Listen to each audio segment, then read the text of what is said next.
Start हो गया, आ जाओ। हेलो बच्चों, कैसे हैं आप लोग। तो एक बार मैं फिर हाजिर हूं कोटा स्टूडियो से हमारे सफर को आगे बढ़ाने के लिए। तो बच्चों, क्लास स्टार्ट होने से पहले मस्त होके बैठिएगा, एकदम चौड़े होके बैठिएगा, बिल्कुल स्ट्रेस फ्री होके बैठिएगा। एक बार फिर तुम्हारे सर की क्लास है। तो बच्चों, आज का जो एजेंडा होने वाला है उसके अंदर हम आर्टिफिशियल हाइब्रिडाइजेशन को खत्म करेंगे, इन विट्रो पॉलन जर्मिनेशन के बारे में पढ़ेंगे और डबल फर्टिलाइजेशन के बारे में भी पढ़ने वाले हैं।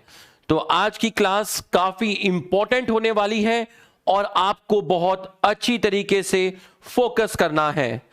कल मैं आपको नोट्स प्रोवाइड कर दूंगा क्योंकि काफी सारा कंटेंट हो गया है, मुझे लिखने में थोड़ा सा टाइम लग रहा है।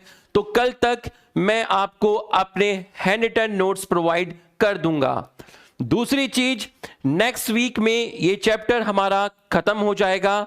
तो नेक्स्ट वीक में ये चैप्टर जब हमारा खत्म हो जाएगा तो मैं इस पर आपके साथ 200 क्वेश्चन का डिस्कशन करूंगा और उसके बाद हम एक नए चैप्टर पे मूव कर जाएंगे। जब हम एक नए चैप्टर पे मूव कर जाएंगे, उसकी 4 से 5 क्लासेस हो जाएंगी, तब मैं आपको sexual reproduction in flowering plant का वन शॉट प्रोवाइड करूंगा।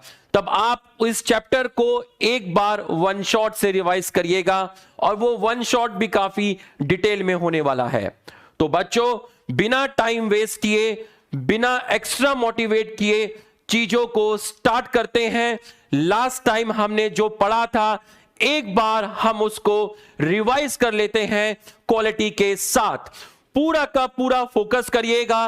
रिवीजन के बाद ये क्लास स्टार्ट होगी और धीरे धीरे मैं आपको पीक पर लेके जाऊंगा और लास्ट तक, जब तक क्लास खत्म होगी, आप मेरे फैन बन चुके होंगे।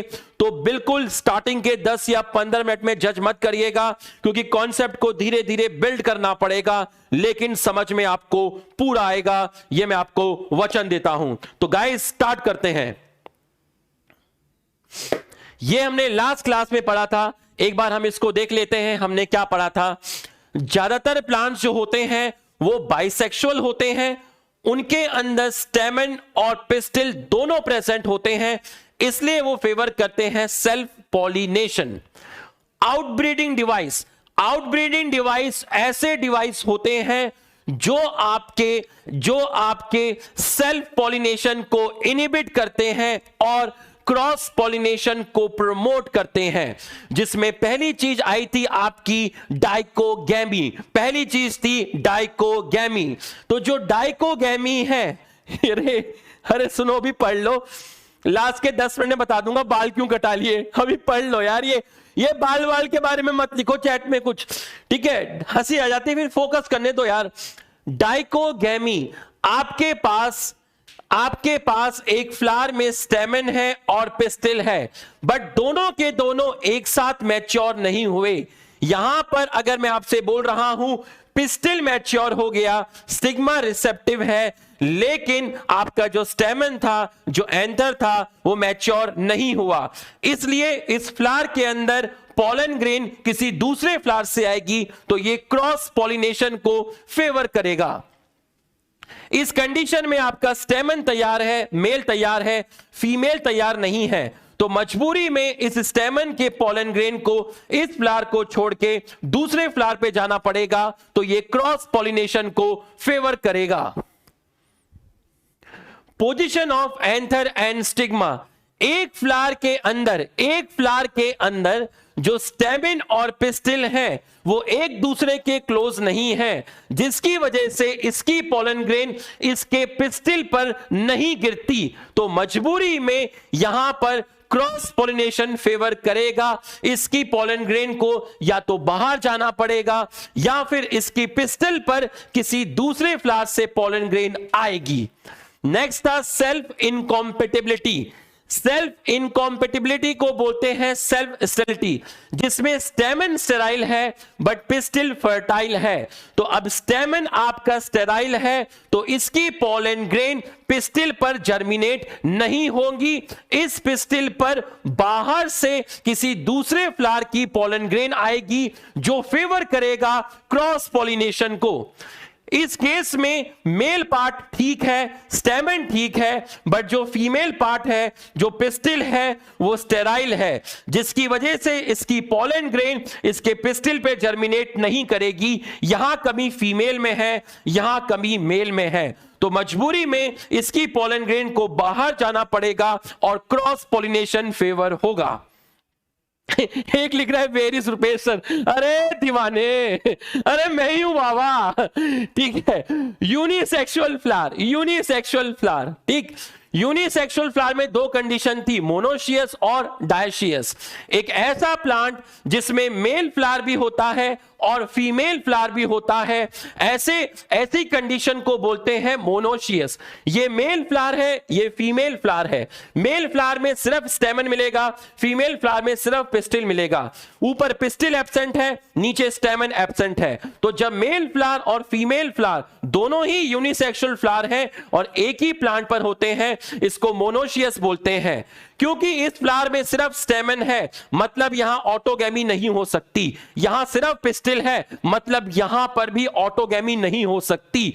प्रमोट जिटेनोगैमी, इसकी पॉलन ग्रेन इसके पिस्टिल पे आ सकती है, तो जिटेनोगैमी हो सकती है। और मेरे घर के गार्डन में कैस्टर के ऐसे दो प्लांट लगे हैं, मेरे घर के गार्डन में कैस्टर के ऐसे दो प्लांट लगे हैं, तो यहां से पॉलन ग्रेन दूसरे प्लांट पे आ सकती है, मतलब जीनोगैमी हो सकती है। बिल्कुल सही है, ये रिवीजन चल रहा है, ये मैं पढ़ा नहीं रहा हूं, ये रिवीजन चल रहा है। कोई इस क्लास में आके पहली बार बैठा हो तो हो सकता है वो घबरा जाए। डायशियस, ये इसमें सिर्फ मेल फ्लावर है, इसमें सिर्फ फीमेल फ्लावर है। तो यहां आपका मेल फ्लावर है, इसमें स्टेमन है, और यहां आपका फीमेल फ्लावर है, इसमें पिस्टिल है।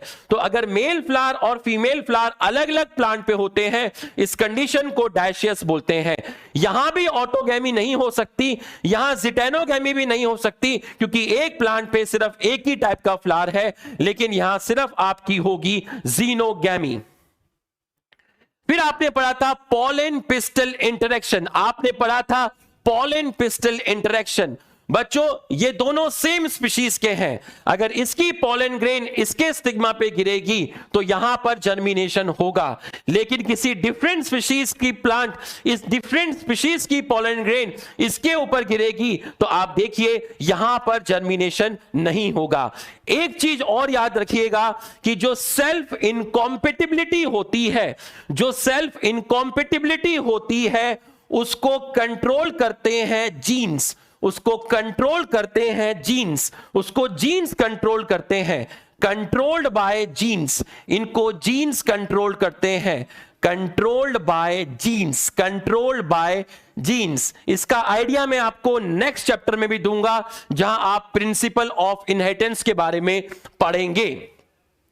फिर आप आगे आए थे, pollination doesn't guarantee whether right type of pollen or wrong type of pollen fall on stigma। Pollination इस चीज की गारंटी नहीं लेता कि राइट टाइप की पॉलन ग्रेन ही स्टिग्मा पे गिरेगी। अरे रॉन्ग टाइप की पॉलन ग्रेन भी स्टिग्मा पे गिर सकती है, राइट टाइप की भी पॉलन ग्रेन गिर सकती है। पॉलिनेशन इसकी गारंटी नहीं लेता कि वहां सिर्फ राइट टाइप की गिरेगी। If wrong type of pollen fall on stigma, pollen grain of different species, मतलब अगर किसी डिफरेंट स्पीशीज की पॉलन ग्रेन गिरती है तो जर्मिनेशन नहीं होता, राइट टाइप की गिरती है, सेम स्पीशीज की गिरती है तो जर्मिनेशन होता है। पॉलन ग्रेन कुछ केमिकल प्रोड्यूस करता है, स्टिग्मा पे भी कुछ केमिकल प्रोड्यूस होते हैं, और ये केमिकल एक दूसरे को आइडेंटिफाई करते हैं, ये केमिकल आपस में इंटरेक्ट करते हैं। These chemical helps in recognition of stigma of same species or helps in recognition of pollen grain of same species. So there is a chemical mediated process which help in pollen pistil interaction। जो आपका pollen grain है, जो आपका pistil है, ये लोग chemical secrete करते हैं, और ये केमिकल एक दूसरे को आइडेंटिफिकेशन करने में, रिकॉग्निशन करने में कि हां ये हमारी ही स्पीशीज की पॉलन ग्रेन है, इसको आने दो, इसको जर्मिनेट करने दो, ये हमारा है। यहां से खेल शुरू होगा। पूरा का पूरा फोकस करिएगा, पूरा का पूरा फोकस करिएगा, पूरा का पूरा फोकस करिएगा। यहां से खेल शुरू होगा। 60% केसेस में जो पॉलन ग्रेन है वो 2 सेल स्टेज में, 60% केसेस में पॉलन ग्रेन स्टिग्मा पर 2 सेल स्टेज में आती है और 40% केसेस में पॉलन ग्रेन स्टिग्मा पर 3 सेल स्टेज में आती है। तो 40% केसेस में जब पॉलन ग्रेन स्टिग्मा पर होगी तो उसके अंदर एक वेजिटेटिव सेल होगा और 2 मेल गैमेट होंगे। लेकिन इस केस में एक वेजिटेटिव सेल है और एक जनरेटिव सेल है, मतलब जनरेटिव सेल अभी डिवाइड नहीं किया है। बिल्कुल सही है। इसके बाद मैंने आपको बताया था कि एक पॉलन ग्रेन आपको बताई गई थी। ये पॉलन ग्रेन आपका स्टिग्मा के ऊपर जाएगा और ये पॉलन ग्रेन स्टिग्मा पर जाने के बाद वहां पर एब्जॉर्ब करेगा।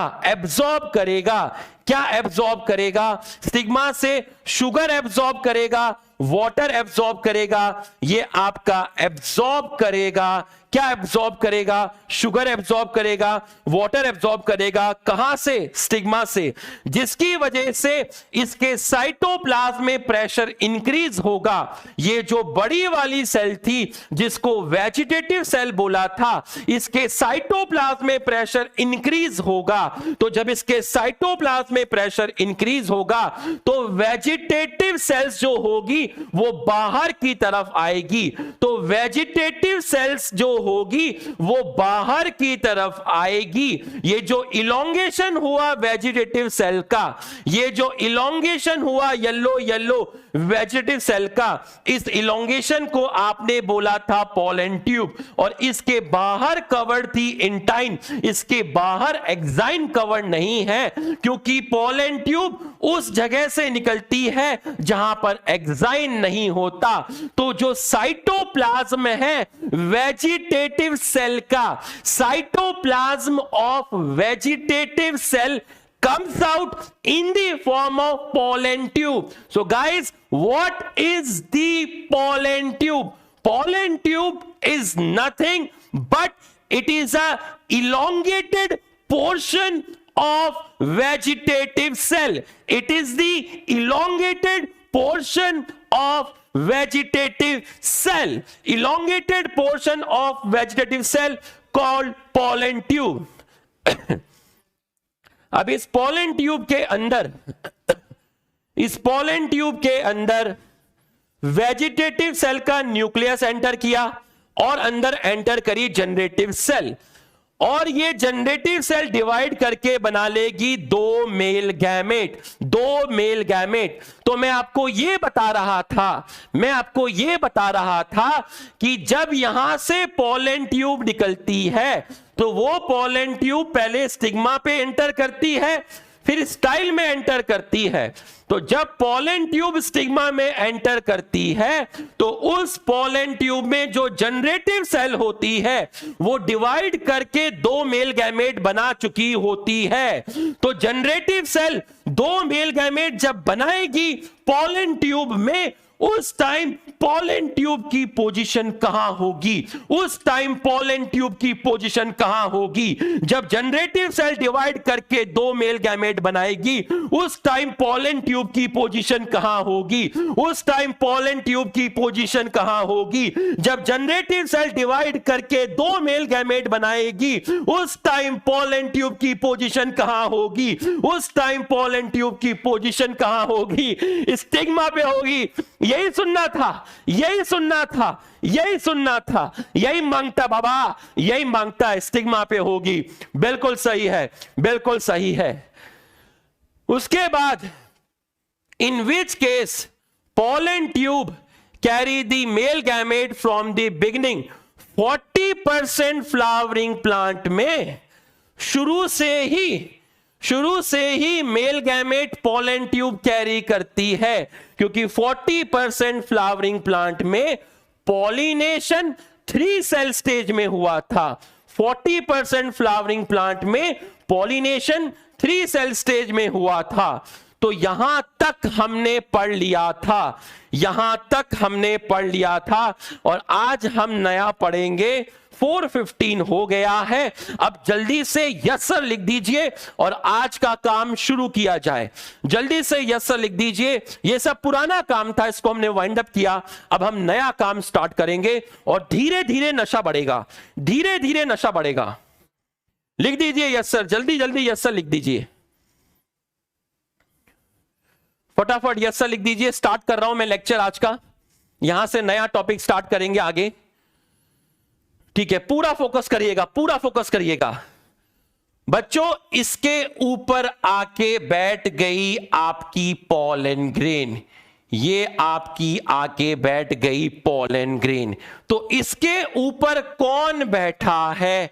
इसके ऊपर आके बैठ गया है आपका पॉलन ग्रेन, ये बैठ गया पॉलन ग्रेन। ये है स्टिग्मा, ये है स्टाइल, ये पूरा का पूरा आपका है ओवरी, ये पूरा का पूरा है ओवरी, और ओवरी के अंदर है आपका ओव्यूल, और ओव्यूल के अंदर है embryo sac.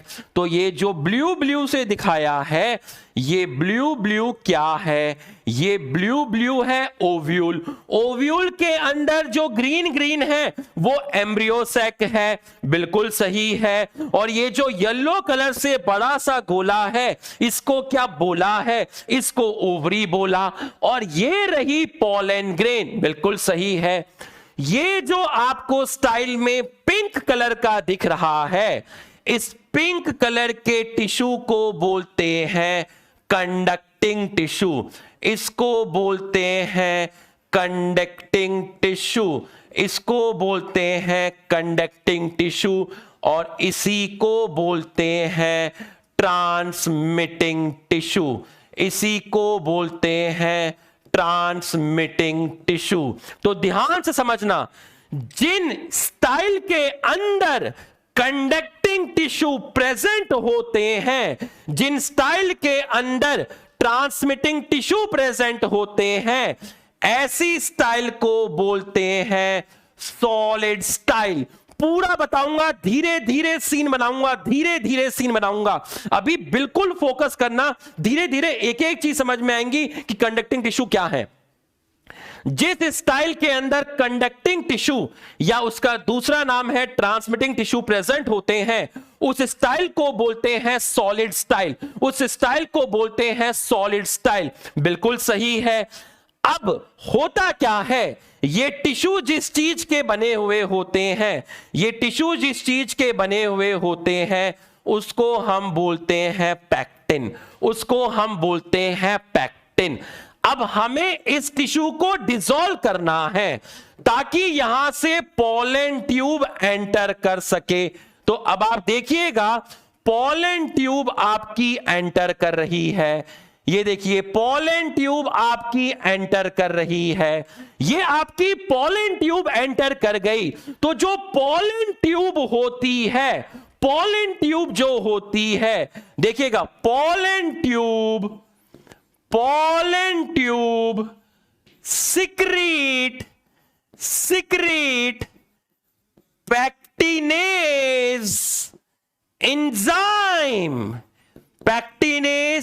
enzyme which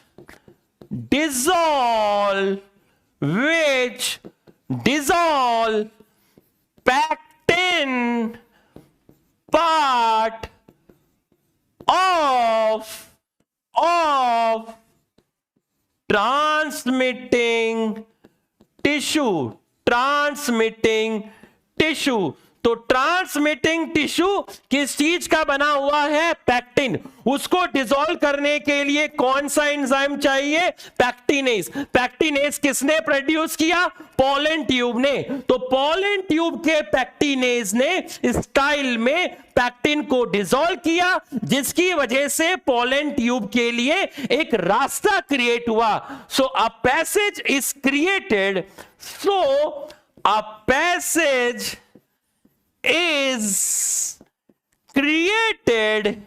so a passage is created for pollen tube, for pollen tube। तो यहां तक आपको समझ में आ गया होगा कि pollen tube एक एंजाइम निकालती है जिसका नाम है पैक्टिनेज।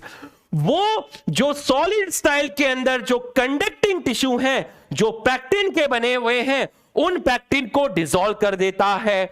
और ये पोलन ट्यूब के अंदर, ये पोलन ट्यूब के अंदर आपको ये एक डॉट, ये दूसरा डॉट और ये तीसरा डॉट, 3 रेड कलर के डॉट दिख रहे हैं।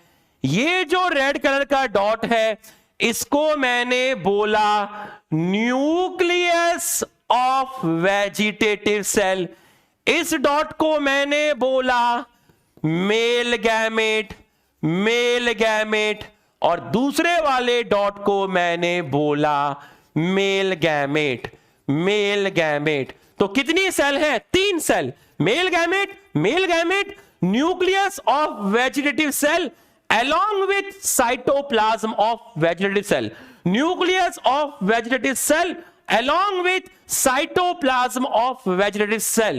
तो यहां तक आपको समझ में आ गया होगा। यहां तक समझ में आया तो यस सर लिख दीजिए, फटाक से यस सर लिख दीजिए, फटाक से यस सर लिख दीजिए, जल्दी से यस सर लिख दीजिए। अगर यहां तक आपको समझ में आ गया है तो आप यहां पर फटाक से यस सर लिख दीजिए। अगर यहां तक आपको समझ में आ गया है तो आप जल्दी से यस सर लिख दीजिए, जल्दी से आप यस सर लिख दीजिए, तो आप जल्दी से यस सर लिख दीजिए। ठीक है, आपने यस सर लिख दिया। अब देखिएगा, ध्यान से देखिएगा, व्हाट इज फिलीफॉर्म एपरेटस। बच्चों, एम्ब्रियो सैक के अंदर 2 सिनर्जिड प्रेजेंट हैं और इन सिनर्जिड की ये जो सेल वॉल है, इन सिनर्जिड की जो सेल वॉल होती है वो एक स्ट्रक्चर बनाती है इस तरीके से। इनकी जो सेल वॉल होती है वो एक स्ट्रक्चर बनाती है। तो cell wall of synergid, cell wall of synergid, cell wall of synergid modify into finger like structure, modify into finger like structure, जिसको आप बोलते हैं फिलीफॉर्म एपरेटस। क्योंकि सिनर्जिड माइक्रोपाइल एंड पे होते हैं। सिनर्जिड किस एंड पे होते हैं? इस एंड को मैं क्या बोला था? माइक्रोपाइल। सिनर्जिड माइक्रोपाइल एंड पे होते हैं, इसलिए जो फिलीफॉर्म एपरेटस होते हैं उनकी जो पोजीशन होती है वो आपकी माइक्रोपाइल पर होती है। उनकी पोजीशन आपकी माइक्रोपाइल पर होती है, उनकी पोजीशन आपकी माइक्रोपाइल पर होती है। तो जब आप इसका स्ट्रक्चर देखेंगे तो सेल वॉल किसकी? सिनर्जिड की, वो मॉडिफाई हो जाती है और एक फिंगर लाइक स्ट्रक्चर बनाती है जिसको बोलते हैं आप फिलीफॉर्म एपरेटस, और ये प्रेजेंट होते हैं माइक्रोपाइल एंड पर। इनका फंक्शन क्या है उसके लिए आपको 15 मिनट तक वेट करना पड़ेगा। इनका फंक्शन क्या है इसके लिए आपको 15 मिनट तक वेट करना पड़ेगा। यहां तक समझ में आया तो यस सर लिख दीजिए फटाक से। इसके फंक्शन अभी आपको 15 मिनट में बताऊंगा। बस याद रखिएगा, सिनर्जिड सेल्स जो होती हैं उनकी सेल वॉल मॉडिफाई होके एक थिक स्ट्रक्चर बनाती है। उस थिक स्ट्रक्चर को बोलते हैं फिलीफॉर्म एपरेटस और वो माइक्रोपाइल एंड पर प्रेजेंट होता है। ठीक है, यहां तक आपको समझ में आ गया। यहां तक आपको, अब आपसे किसी ने पूछा what is pollen pistol interaction, define करिए What is pollen pistil interaction? तो event from the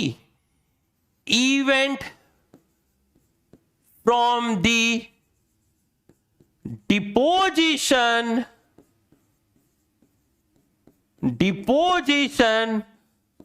ऑफ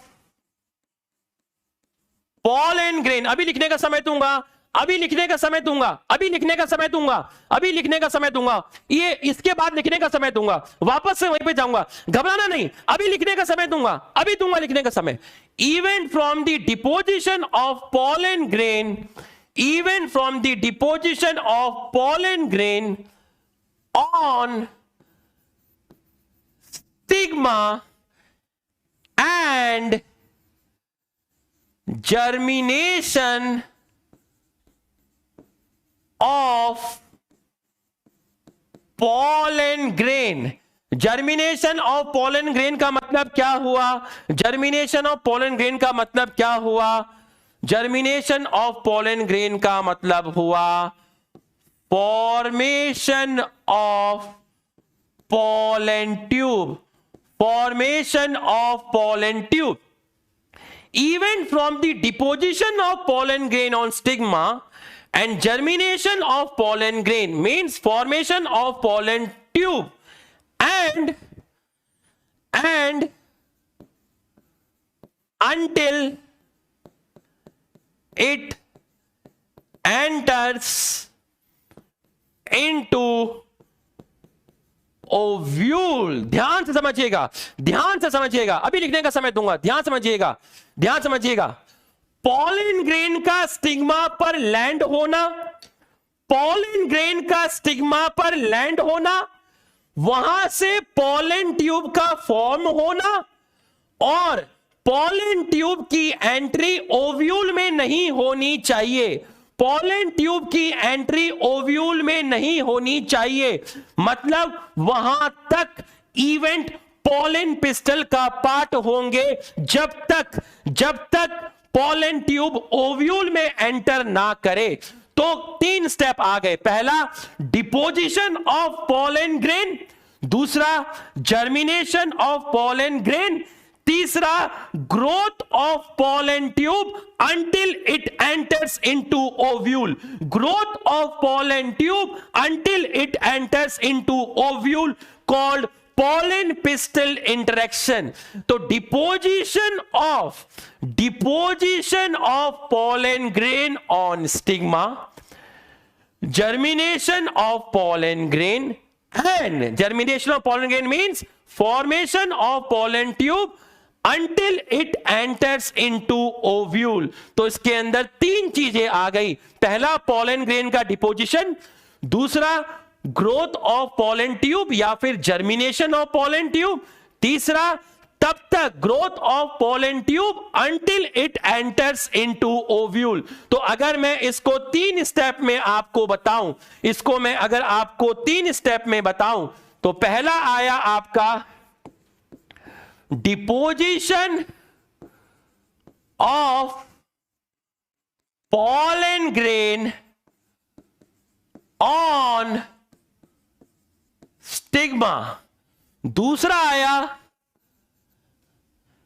आया germination of pollen grain, या मैं इसको कहूं growth of pollen tube, growth of pollen tube, growth of pollen tube।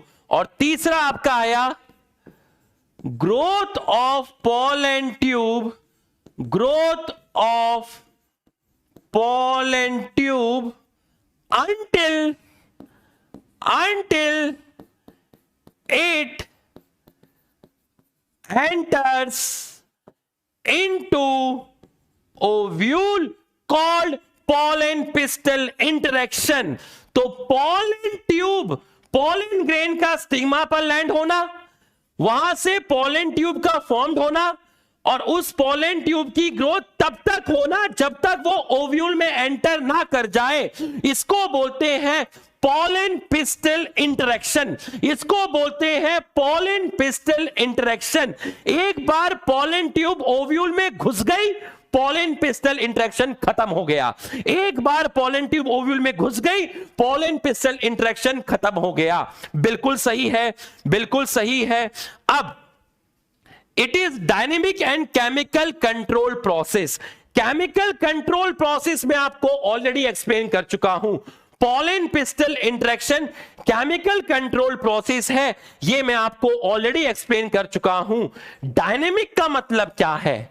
Dynamic का मतलब होता है, डायनेमिक का मतलब होता है प्रोग्रेसिव। डायनेमिक का मतलब होता है प्रोग्रेसिव, या आप इसको बोलते हैं कॉन्टिन्यूअस। कॉन्टिन्यूअस, या आप बोल देते हैं मूविंग। आप बोल देते हैं मूविंग। अब आप देखिए, ये पोलन ट्यूब की जो ग्रोथ है कॉन्टिन्यूअस है, कॉन्टिन्यूअस है। ये पोलन ट्यूब की ग्रोथ पहले यहां तक आई, फिर यहां तक आई, फिर यहां तक आई, फिर यहां तक आई, फिर यहां तक आई। तो पोलन ट्यूब कंटिन्यू ग्रो कर रही है। पोलन ट्यूब प्रोग्रेसिव है, पोलन ट्यूब इज मूविंग, इसलिए आपने वर्ड यूज किया डायनेमिक। तो पोलन पिस्टल इंटरेक्शन एक डायनेमिक प्रोसेस है, एक केमिकल कंट्रोल प्रोसेस है। पोलन पिस्टल इंटरेक्शन एक डायनेमिक प्रोसेस है, क्योंकि इसके अंदर जो ग्रोथ होती है पोलन ट्यूब की, जो ग्रोथ है किसकी? पोलन ट्यूब की, वो प्रोग्रेसिव है, वो कॉन्टिन्यूअस है। पोलन ट्यूब इज मूविंग, इसलिए आपने वर्ड यूज किया डायनेमिक। यहां तक समझ में आया तो यस सर बोलिए, यहां तक समझ में आया तो यस सर लिखिए, फटाक से यस सर लिखिए और कॉपी पे नोट कर लीजिए। फटाक से यस सर लिखिए और कॉपी पे नोट कर लीजिए।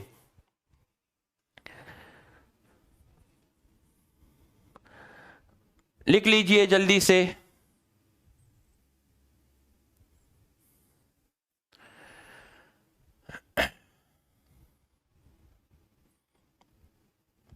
लिख लीजिए, फटाफट लिख लीजिए।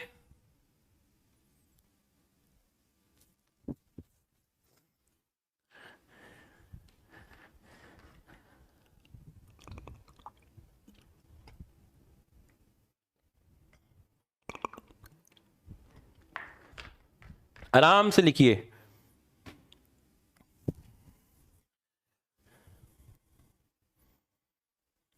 प्रीवियस पेज ही तो है ये।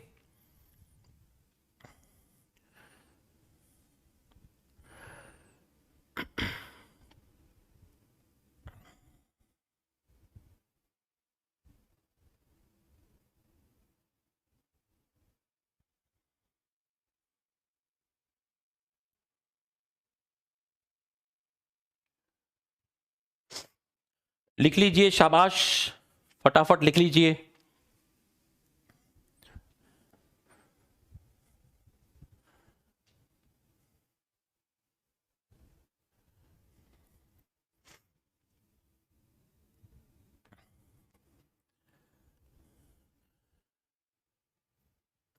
जो चैट करने आया है, पढ़ने नहीं आया है, वो बिल्कुल चैट कर सकता है, कोई दिक्कत नहीं है। किसी का फोन नंबर मांगना है वो भी मांग सकता है, लेकिन गाली गलौच नहीं करना, एब्यूसिव वर्ड का यूज नहीं करना। और जो पढ़ने आए हैं वो चैट में बिल्कुल फोकस मत करिएगा, अपना सिर्फ कंटेंट पे ध्यान दीजिएगा।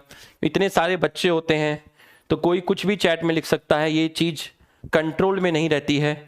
इसलिए सबकी चैट पढ़ के उस पर फ्रस्ट्रेशन नहीं दिया जाता, नहीं तो फिर टीचर कभी पढ़ा ही नहीं पाएगा, अल्टीमेट बच्चों का लॉस हो जाएगा। तो मैं अपना काम करता हूं, जो पढ़ने आए हैं वो अपना काम करिए, जो चैट करने आए हैं वो चैट करिए। बस एब्यूसिव वर्ड यूज नहीं करना है, शालीनता से। अगर कोई स्पैमर है वो भी आ सकता है, कोई दिक्कत नहीं है, वो अपना काम करे, मैं अपना काम करूंगा। हाँ भाई डन, आगे बढ़े, आगे बढ़े, डन।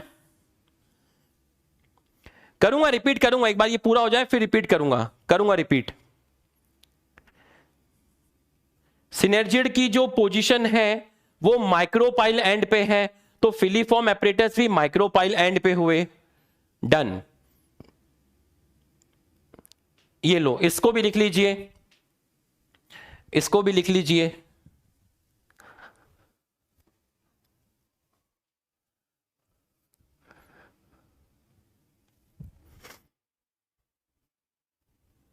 एक लिख रहा है रॉकी भाई इज नो मोर। अरे बाल कटा लिए, कुछ नहीं होता यार।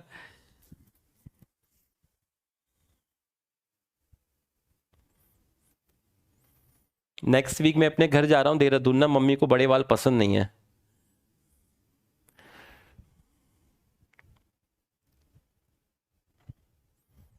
डन। हाँ सिनर्जिड माइक्रोपाइल एंड पे है, सिनर्जिड माइक्रोपाइल एंड पे है, बताया था पहले।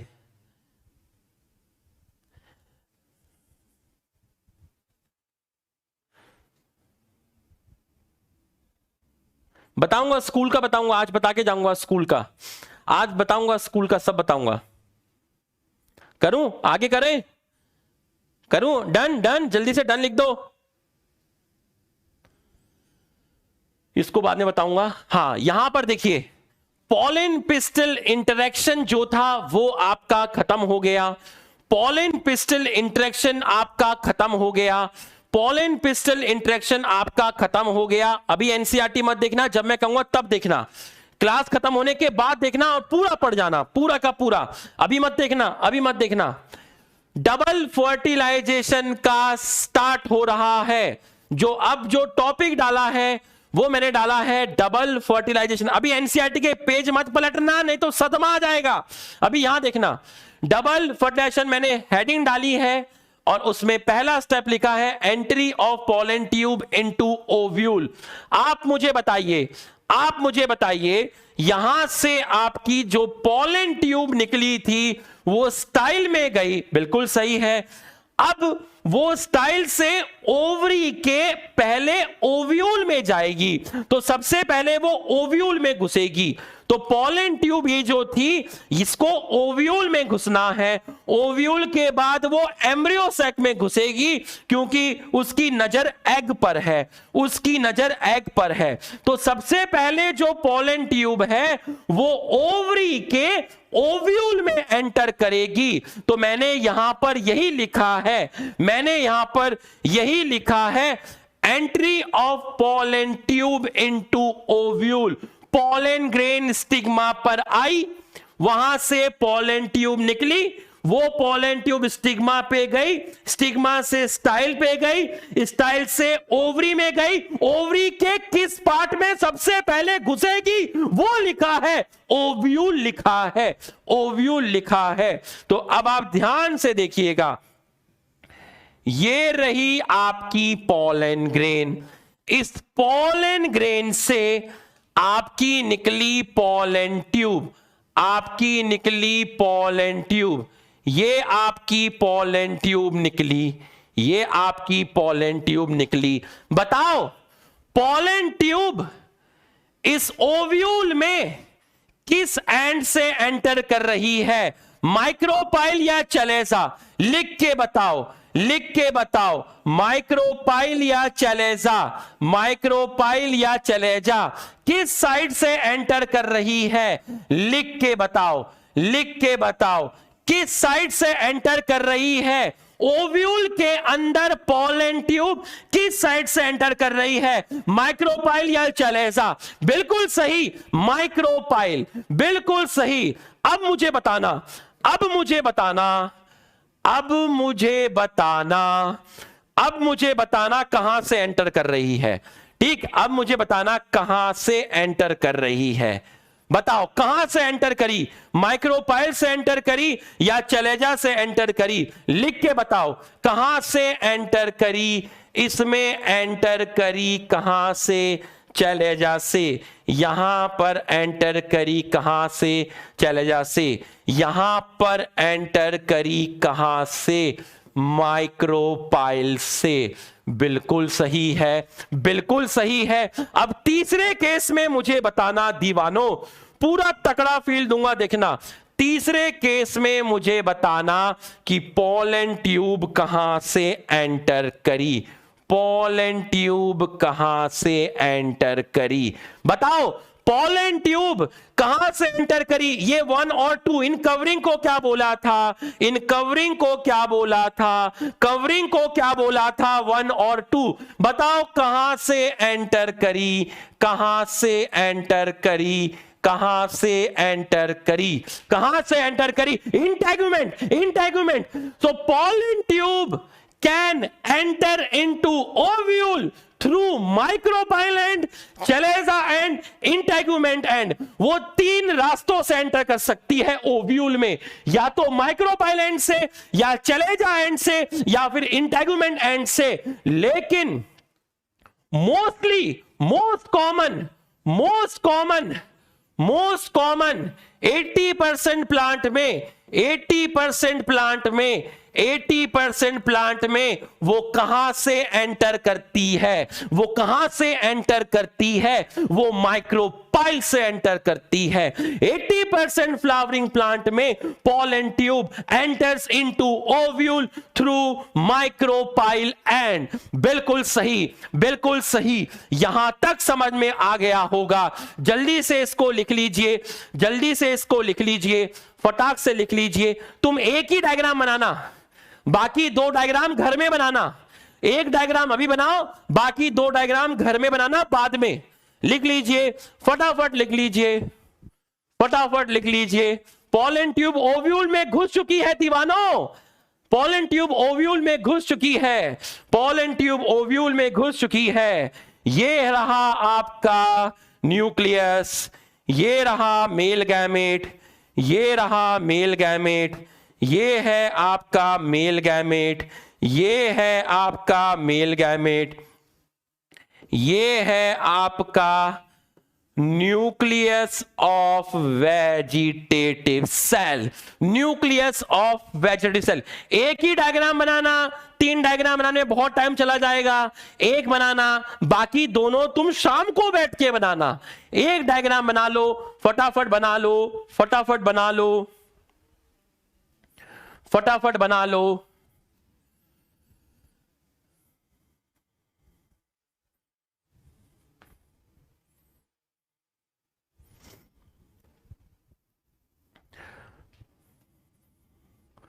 तो सबसे कॉमन रास्ता ओव्यूल में घुसने का micropyle and. 80% time pollen tube 80% flowering plant में यहीं से एंटर करती है, यहीं से एंटर करती है, यहीं से एंटर करती है।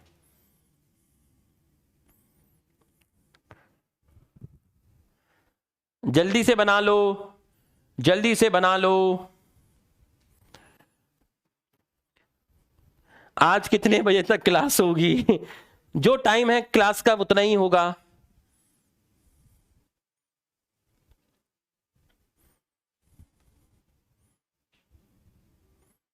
इमैस्कुलेशन सब कराऊंगा, सब कराऊंगा, आज ही कराऊंगा, चिंता मत कर, सब कराऊंगा बेटा। एनसीईआरटी पढ़ा रहा हूं, एनसीईआरटी पढ़ा रहा हूं। जल्दी से डन लिख दीजिए, जल्दी से डन लिख दीजिए, जल्दी से डन लिख दीजिए। अरे दीवाने लिख दे रे। ये रहे रुपेश सर, ये रहे। लिख दे भाई, जल्दी से डन लिख दीजिए, जल्दी से डन लिख दीजिए। बोर्ड के सामने आऊंगा तो फिर कहेंगे बोर्ड के सामने आके लिखने नहीं देते, कोने में खड़ा हुआ हूं। डन। आइए आगे, आइए अब आगे आइए। ये क्वेश्चन को मत देखना, अभी क्वेश्चन को मत देखना, इस क्वेश्चन को मत देखना। अब बताओ पॉलन ट्यूब ओव्यूल में घुसने के बाद कहां जाएगी? मजा ओव्यूल में नहीं है, मजा है एम्ब्रियो सैक में, मजा है एम्ब्रियो सैक में। तो ओव्यूल में पॉलन ट्यूब घुसने के बाद वो कहां एंटर करेगी? वो एंटर करेगी एम्ब्रियो सैक में। कहां एंटर करेगी? एम्ब्रियो सैक में। एम्ब्रियो सैक, ये जो ग्रीन कलर से स्ट्रक्चर बनाया है, इसको मैंने एम्ब्रियो सैक बोला है। एम्ब्रियो सैक में घुसने का एक ही रास्ता है, एम्ब्रियो सैक में घुसने का एक ही रास्ता है, only micropyle end, only micropyle and. Ovule में घुसने के 3 रास्ते हो सकते हैं, बट एम्ब्रियो सैक में घुसने का एक ही रास्ता है। एम्ब्रियो सैक में घुसने का एक ही रास्ता है। पहले ओव्यूल में घुसी, फिर एम्ब्रियो सैक में घुसी।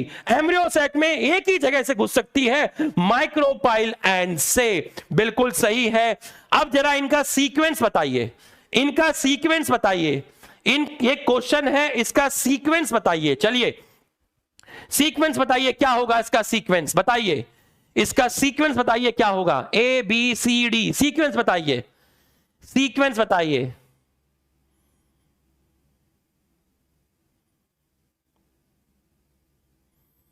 सीक्वेंस बताइए, सीक्वेंस बताइए, इसका सीक्वेंस बताइए। B D A C, B D A C, बिल्कुल सही है। सबसे पहले होगा transfer of pollen grain to stigma, तो सबसे पहले होगा बी, उसके बाद उसका होगा जर्मिनेशन, बिल्कुल सही है। उसके बाद वो एंटर करेगी ओव्यूल में, और उसके बाद वो एंटर करेगी एम्ब्रियो सैक में, बिल्कुल सही है। फटाक से लिख लीजिए, फटाक से लिख लीजिए। इस डायग्राम को दोबारा मत बनाना, ये हेडिंग लिखिए और एक क्वेश्चन लिखिए और लिख लीजिए entry of pollen tube into embryo sac, only micropyle end, only micropyle end. फटाक से लिख लीजिए, फटाक से लिख लीजिए। अब आएगा मजा, इसके बाद मजा आएगा। अब नशा बढ़ जाएगा, लेवल बढ़ जाएगा। अब मैं आपको पीक पे लेके जाऊंगा, जल्दी से लिख लीजिए।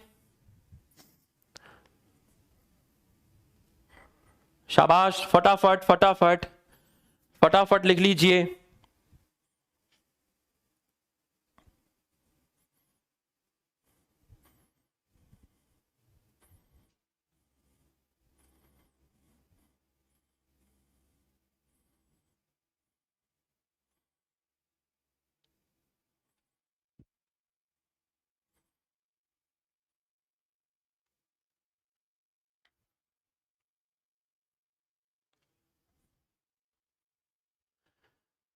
अभी आएगा फंक्शन ऑफ फिलिफॉर्म एपरेटस, अभी आएगा, अभी आएगा। बोला था ना अभी बताऊंगा, अभी आएगा, टाइम पे आएगा, एकदम अपने स्टाइल में आएगा। अब आएगा नेक्स्ट स्लाइड में, वही आएगा। Yes, done done.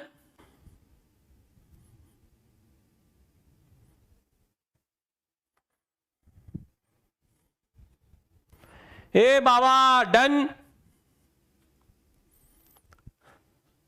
अब मैं तुम्हें पीक पे लेके जाऊंगा, खतरनाक लेवल पे। अब तुम्हें मजा आ जाएगा। अब अगले 15-20 मिनट अगले में तुम्हें मजा आ जाएगा, बिल्कुल भयंकर वाला मजा आएगा।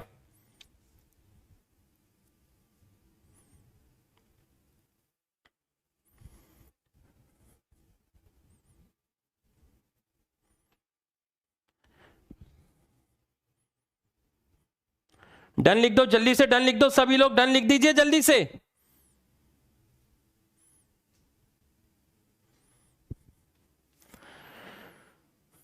Now it's show time.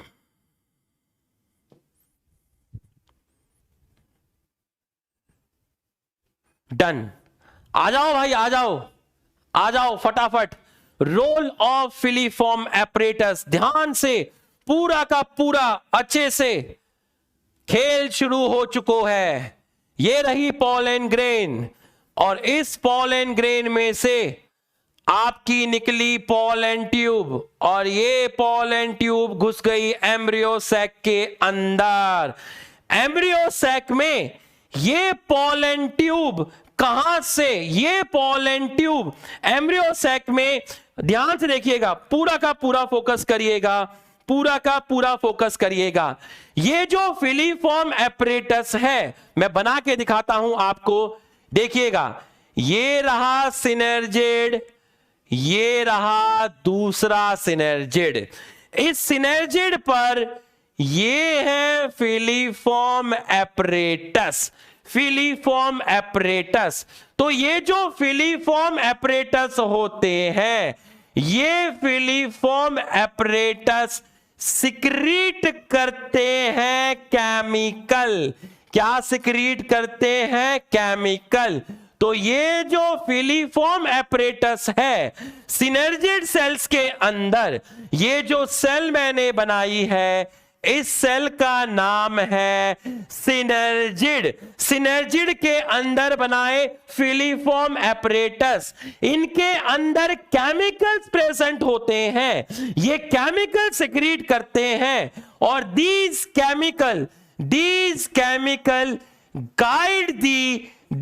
chemical guide the pollen tube towards embryo sac,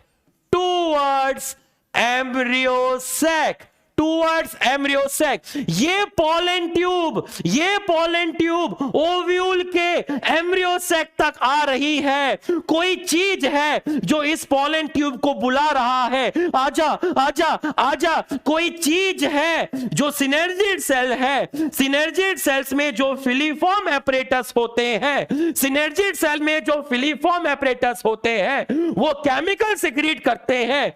उस केमिकल के रिस्पॉन्स में पोलन ट्यूब मूव करती है, उस केमिकल के रिस्पॉन्स में pollen tube move towards embryo sac, pollen tube moves towards embryo sac. Chemical secreted by filiform apparatus, और उस केमिकल की वजह से ये पोलन ट्यूब एम्ब्रियो सैक की तरफ मूव करती है। तो filiform apparatus secrete chemical which guide the pollen tube towards embryo sac. यहां तक समझ में आया तो यस लिखिए, यहां तक समझ में आया तो यस सर लिखिए। अब आप मुझे बताइए, यहां पर जो पोलन ग्रेन है वो मूव नहीं करता, pollen grain do not move, pollen grain still present on stigma, it doesn't move, pollen grain move नहीं करता, it doesn't move, but part of pollen tube move, but part of pollen tube, but part of pollen grain, but part of pollen grain move, और उस part को बोलते हैं pollen tube, उसको बोलते हैं pollen tube. In response to chemical, in response to chemical, in response to chemical, in response to chemicals. तो आप देखिए सेल मूव नहीं कर रही, पोलन ग्रेन मूव नहीं कर रही, सेल मूव नहीं कर रही, उसका सिर्फ पार्ट मूव कर रहा है। जब सेल मूव ना करे in response to chemical but उसका पार्ट मूव करे, ऐसे मूवमेंट को हम लोग बोलते हैं कीमोट्रॉपिक मूवमेंट। ऐसे मूवमेंट को हम बोलते हैं कीमोट्रॉपिक मूवमेंट।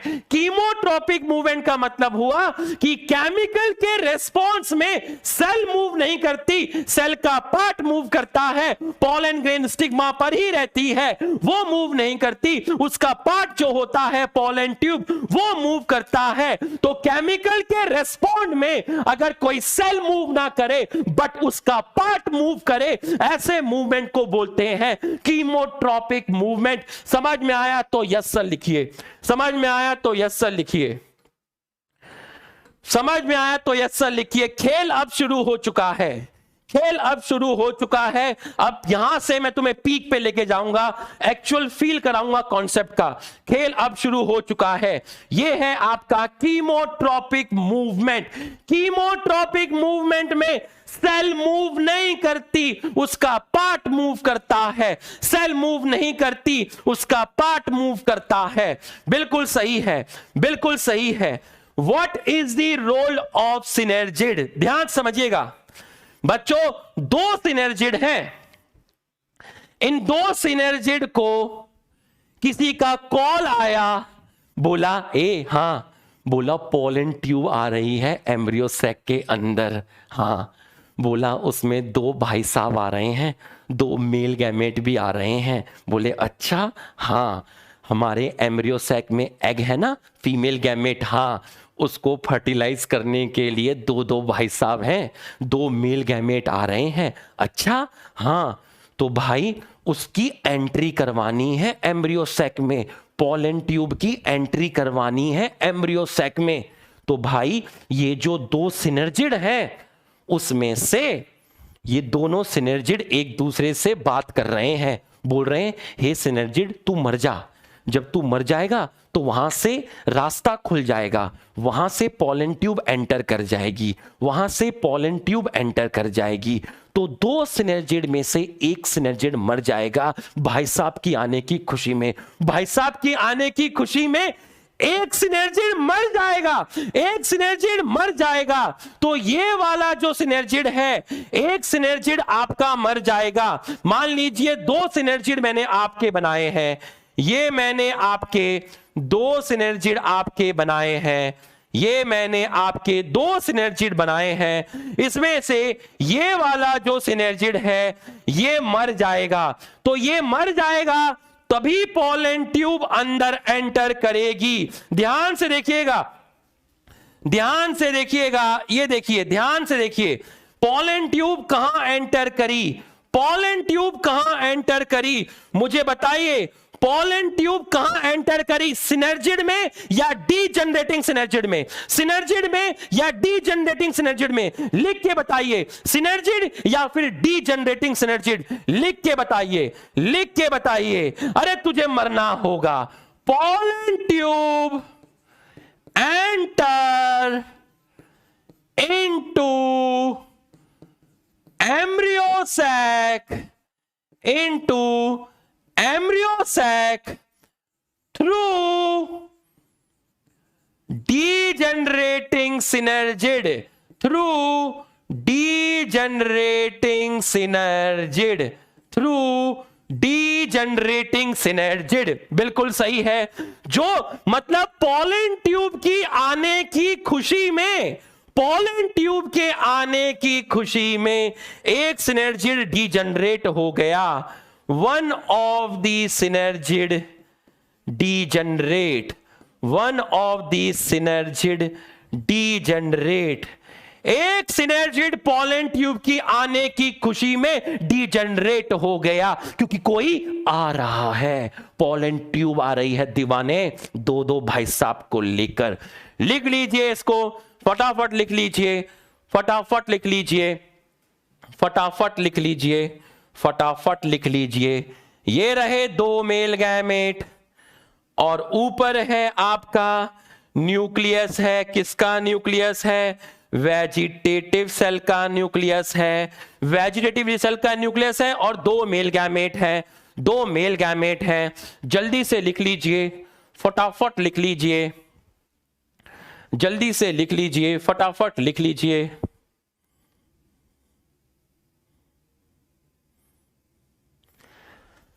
फटाफट लिख लीजिए, फटाफट लिख लीजिए, फटाफट लिख लीजिए। डबल फर्टिलाइजेशन का मतलब बताऊंगा अभी, डबल फर्टिलाइजेशन का मतलब बताऊंगा अभी, समझ तो जा, बताऊंगा अभी।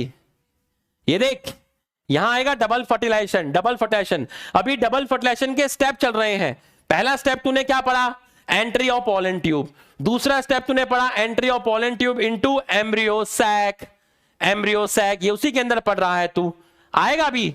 मैंने तुझे क्या कहा था, 15-20 मिनट शांत होके बैठ जा, अपने आप पता चल जाएगा डबल फर्टिलाइजेशन क्या होता है। एकदम शांत होके बैठ जा, बिल्कुल अपने आप पता चल जाएगा। जब पता लगना होगा साला अपने आप पता लगेगा डबल फर्टिलाइजेशन क्या होता है, बस तब तक शांत रहे। और ऐसा पता चलेगा साला दुनिया देखेगी डबल फर्टिलाइजेशन क्या होता है, तेरी रूह कांप जाएगी अंदर से, डबल फर्टिलाइजेशन क्या होता है ऐसा पता चलेगा।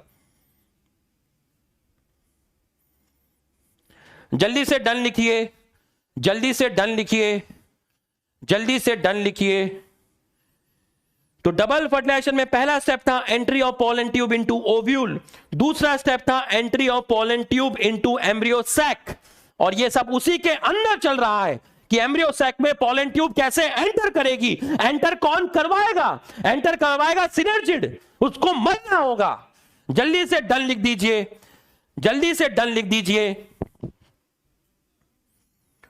बस देखते जाओ, फील करते जाओ, फील करते जाओ, एकदम मजा आएगा, देखना एकदम मजा आएगा।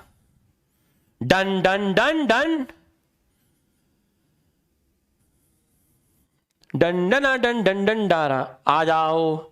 Where pollen tube release their content, pollen tube अपना content, the content of pollen tube, content of pollen tube. Content क्या है पोलन ट्यूब का? कंटेंट क्या है पोलन ट्यूब का? पहला है न्यूक्लियस ऑफ वेजिटेटिव सेल, दूसरा है मेल गैमेट, तीसरा है मेल गैमेट। ये चीजें लेके घूम रहा है। बताओ पोलन ट्यूब ने अपना कंटेंट कहां रिलीज किया? Content of pollen tube release into degenerating synergid, into degenerating synergid, into degenerating synergid. Pollen tube ने अपना जो कंटेंट है वो डीजेनरेटिंग सिनर्जिड में डाल दिया। वहां उसने दो मेल गैमेट डाल दिए, न्यूक्लियस ऑफ वेजिटेटिव सेल डाल दिया। तो बच्चों न्यूक्लियस ऑफ वेजिटेटिव सेल क्या हो जाता है? डीजेनरेट हो जाता है, डीजेनरेट हो जाता है। अब आपके पास बचे हैं कौन? आपके पास बचे हैं दो मेल गैमेट। जो न्यूक्लियस होता है, जो न्यूक्लियस होता है, न्यूक्लियस वेजिटेटिव सेल का डीजनरेट हो गया और दो मेल गैमेट बचे हैं। तो content of pollen tube release into degenerating synergid, release into degenerating synergid. यहां तक अभी लिखना मत, अभी मैं आगे स्लाइड को टर्न कर रहा हूं, बाद में लिखने का मौका दूंगा। अब आएगा डबल फर्टिलाइजेशन, एक्चुअल में जो प्रोसेस होता है। तो मुझे बताइए, मुझे बताइए, मुझे बताइए अंदर कितने मेल गैमेट हैं? अंदर दो मेल गैमेट हैं, अंदर दो मेल गैमेट हैं। तो one of the male gamete, one of the male gamete, one of the male gamete, one of the male gamete moves from synergid to egg cell, to egg cell। तो उसमें से एक male gamete synergid से कहां पहुंच गया? Egg cell में पहुंच गया। कहां पहुंच गया? एग सेल में पहुंच गया। ये जो पिंक कलर से बनाया है ये आपका एग है, ये आपका एग है, ये आपका एग है। तो इसमें से एक मेल गैमेट सिनर्जिड से एग सेल के पास पहुंच गया। ये जो पिंक कलर से बनाया है ये आपका एग है। आपके अंदर दो मेल गैमेट हैं। एक मेल गैमेट आपका किसके पास आ गया? एक मेल गैमेट आपका आ गया है एग के पास। एक मेल गैमेट आपका एग के पास आ गया है। एक मेल गैमेट आपका एग के पास आ गया है। तो अब आप देखिए ये रहा आपका मेल गैमेट, बिल्कुल सही है। ये रहा आपका मेल गैमेट। बताओ मेल गैमेट n होगा या 2n होगा? मेल गैमेट n होगा या 2n होगा? मेल गैमेट n होगा। और ये है मेल गैमेट का न्यूक्लियस, ये है आपका मेल गैमेट का न्यूक्लियस। तो ये एक मेल गैमेट किसको फर्टिलाइज करेगा? ये एक मेल गैमेट आपका फर्टिलाइज करेगा एग को। एग को पिंक कलर से दिखाया है। तो ये रहा आपका एग, ये रहा आपका एग। इसको मैंने बोला एग, इसको मैंने बोला फीमेल गैमेट, इसको मैंने बोला फीमेल गैमेट। फीमेल गैमेट भी कैसा होगा, एन होगा। तो एक मेल गैमेट ने एम्ब्रियो सैक में जो एग है जिसको फीमेल गैमेट बोलते हैं, इसको फर्टिलाइज कर दिया, इसको फर्टिलाइज कर दिया। और फर्टिलाइज होने के बाद एक स्ट्रक्चर आपका बना एन और एन, एन और एन, एन और एन। तो जो स्ट्रक्चर बना वो 2n बना और इस स्ट्रक्चर को आप बोलते हैं जाइगोट। इसको आप बोलते हैं जाइगोट और इस प्रोसेस को बोलते हैं सिनगैमी। इस प्रोसेस को बोलते हैं सिनगैमी। एक मेल गैमेट ने एम्ब्रियो सैक में जो एग था उसको फर्टिलाइज कर दिया और आपका बन गया जाइगोट। इस प्रोसेस को बोलते हैं सिनगैमी। तो आप मुझे बताइए सिनगैमी के अंदर टोटल कितने न्यूक्लियस इन्वॉल्व हुए, लिख के बताइए। सिनगैमी के अंदर टोटल कितने न्यूक्लियस इन्वॉल्व हुए, लिख के बताइए। कितने न्यूक्लियस इन्वॉल्व हुए? अगर मैं आपसे पूछूं यहां पर कितने न्यूक्लियस इन्वॉल्व हुए, कितने न्यूक्लियस इन्वॉल्व हुए, लिख के बताइए। कितने न्यूक्लियस? शाबाश, बहुत बढ़िया, बहुत बढ़िया। 2 न्यूक्लियस इन्वॉल्व हुए, एक मेल गैमेट का और एक फीमेल गैमेट का। बिल्कुल सही है। अब कितना मेल गैमेट बचा?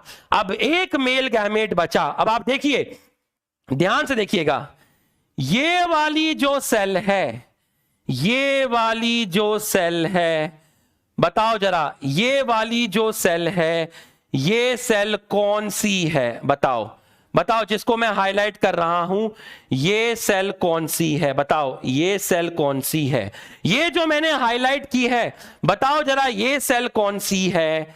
ये सेल कौन सी है? इस सेल का नाम है सेंट्रल सेल।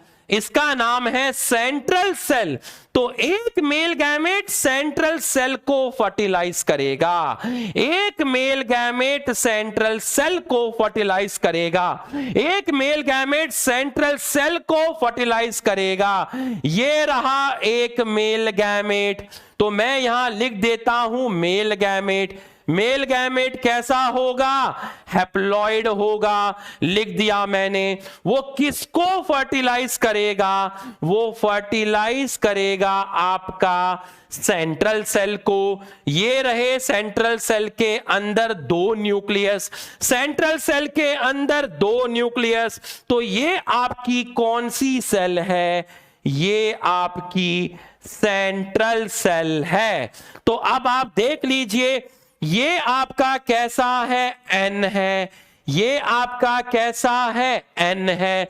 तो मेल गैमेट ने सेंट्रल सेल को फर्टिलाइज किया। तो जब मेल गैमेट ने सेंट्रल सेल को फर्टिलाइज किया तो जो चीज बनी, जो चीज बनी, आपकी जो सेंट्रल सेल थी, आपकी जो सेंट्रल सेल थी, वो हो गई अब 3n, n n n।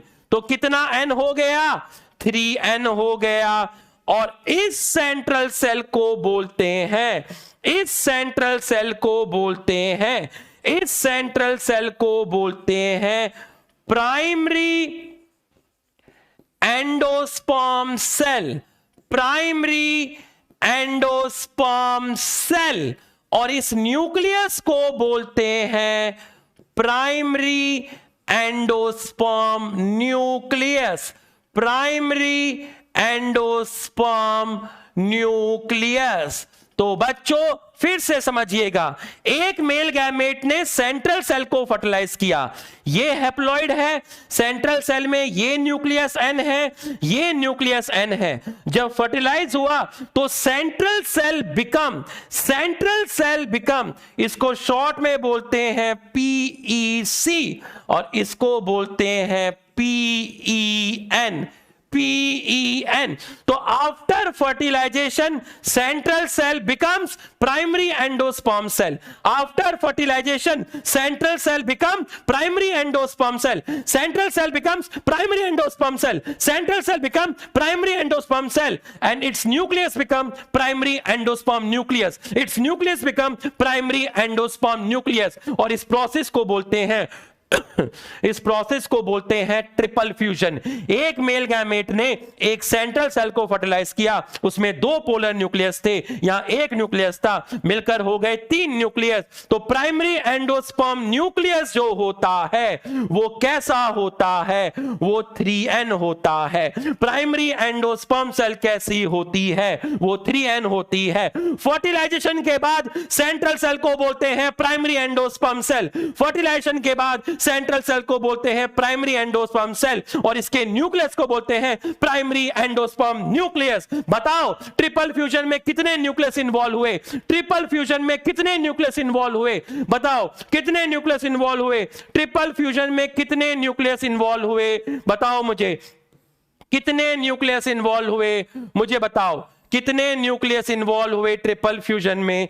Triple fusion में कितने न्यूक्लियस इन्वॉल्व हुए? 3 हुए। बिल्कुल सही, 3। Total number of nucleus participate in double fertilization आप बोलेंगे 5।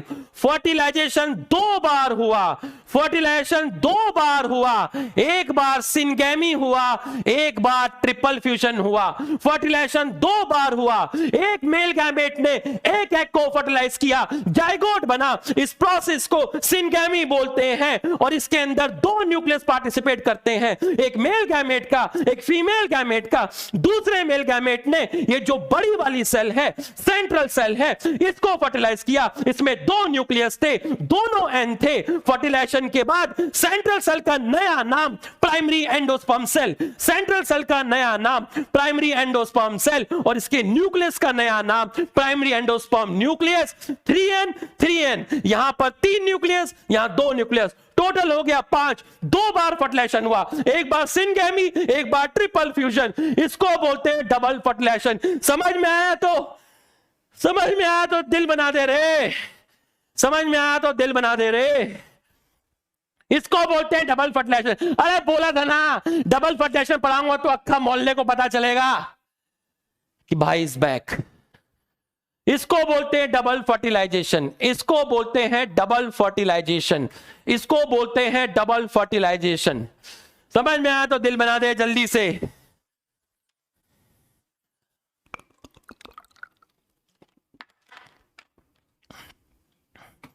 बस कहा था इंतजार करना, पेशेंस रखना। हर सीन एक जैसा नहीं होता, सीन बनाना पड़ता है, पीक पे लेके जाना पड़ता है बाबा, एकदम से मजा नहीं आता, धीरे धीरे लेके जाना पड़ता है। धीरे धीरे का अलग ही मजा है, धीरे धीरे का अलग ही मजा है। अब एक चीज को और समझ ले, एक चीज को और समझ ले, फिर मैं तुझे लिखने का मौका दूंगा, फिर मैं तुझे लिखने का मौका दूंगा। एक चीज को और समझ ले, एक चीज को और समझ ले, फिर मैं तुझे लिखने का मौका दूंगा, मैं फिर तुझे लिखने का मौका दूंगा। कभी कभी ऐसा भी हो सकता है, कभी कभी ऐसा भी हो सकता है कि फिर मैं तुझे लिखने का मौका दूंगा, फिर मैं तुझे लिखने का मौका दूंगा। आराम से, घबराना मत। बस तू घबरा जाता है जैसे ही सर ने स्लाइड टर्न की, स्लाइड टर्न कर दी, लिख नहीं पाए। अरे घबरा मत, मैं जिंदा हूं ना, मैं लिखने का मौका दूंगा, रुक जा। मेल गैमेट ने फर्टिलाइज किया था किसको? सेंट्रल सेल को फर्टिलाइज किया था। ये थी सेंट्रल सेल, बिल्कुल सही है, ये थी आपकी सेंट्रल सेल जो मैंने अभी आपको बताया। और उसके बाद आपका जो सेंट्रल सेल था उसका नया नाम था PEC और इसका जो न्यूक्लियस था उसका नया नाम था PEN। और ये कैसा था? ट्रिप्लॉइड था। सेल कैसी थी? ट्रिप्लॉइड थी। तो इन्होंने बोला कभी कभी ऐसा भी हो सकता है, कभी कभी ऐसा भी हो सकता है। बोला क्या हो सकता है? बोला कभी कभी ऐसा भी हो सकता है कि मेल गैमेट जिस सेंट्रल सेल को फर्टिलाइज करें, जिस सेंट्रल सेल को फर्टिलाइज करें, मेल गैमेट जिस सेंट्रल सेल को फर्टिलाइज करें उसके दोनों न्यूक्लियस पहले से ही फ्यूज हो गए हो, उसके दोनों न्यूक्लियस पहले से ही फ्यूज हो गए हो, ऐसा भी हो सकता है। तो इसको हम बोलते हैं सेकेंडरी न्यूक्लियस, इसको हम बोलते हैं सेकेंडरी न्यूक्लियस, इसको हम बोलते हैं सेकेंडरी न्यूक्लियस। अगर इसके दोनों न्यूक्लियस पहले ही फर्टिलाइज हो गए तो इसको हम बोलते हैं सेकेंडरी न्यूक्लियस। तो ये इसको फर्टिलाइज करेगा, तब भी चीजें यही बनेंगी, तब भी चीजें यही बनेंगी। दोनों चीजें सेम है, दोनों चीजें सेम है। ये इसको फर्टिलाइज करे ये बने, या फिर फर्टिलाइजेशन से पहले सेंट्रल सेल के जो दोनों न्यूक्लियस थे वो आपस में फर्टिलाइज कर गए, उसको बोलते हैं सेकेंडरी न्यूक्लियस। तो मेल गैमेट इसको भी फर्टिलाइज करके तब भी यही बनेगा। मेल गैमेट ऐसे जाए तब भी ये बनेगा, मेल गैमेट ऐसे जाए तब भी ये बनेगा। समझ में आया तो यस सर लिख दीजिए, समझ में आया तो यस सर लिख दीजिए। अरे समझ में आया तो यस सर लिख दीजिए। ए बाबा लिखना क्या रे, लिखना। समझ में आया तो यस सर लिख दीजिए, समझ में आया तो यस सर लिख दीजिए। ये लो लिखो, लिखो फटाफट, अच्छे बच्चों की तरह लिखो बाबा, फटाफट लिखो, घबराना नहीं, बस सब सिखाऊंगा।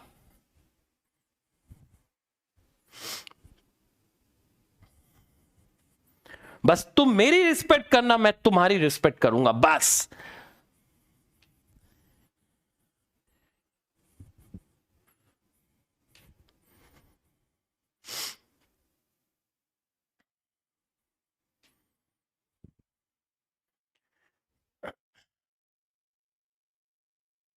करूंगा अभी, स्कूल की बातें करूंगा अभी। स्कूल डेज, स्कूल डेज बताऊंगा। दूसरा सिनर्जी का क्या हुआ बताऊंगा, दूसरे सिनर्जी का क्या हुआ बताऊंगा, एंटीपोडल सेल का क्या हुआ बताऊंगा। सब मर जाएंगे, एंटीपोडल सेल भी मर जाएगी, सिनर्जिड भी मर जाएगा, जो बचा था अभी बताऊंगा, सब बताऊंगा। तीनों एंटीपोडल सेल मर जाएंगी, अपने आप ही मर जाएंगी। जो सिनर्जिड बचा है वो भी मर जाएगा, कहेगा मैं जी के क्या करूंगा जब तुम ही मेरी जिंदगी में नहीं रही। सब मर जाएंगे। लिख लो, जल्दी से लिख लो, जल्दी जल्दी जल्दी जल्दी।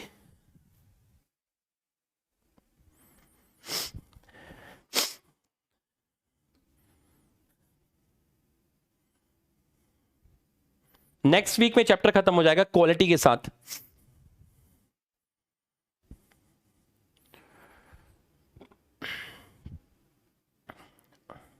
बारह लेक्चर हमें अलॉट किए हुए हैं इसे खत्म कराने में, और हम 12 लेक्चर में ही खत्म करेंगे।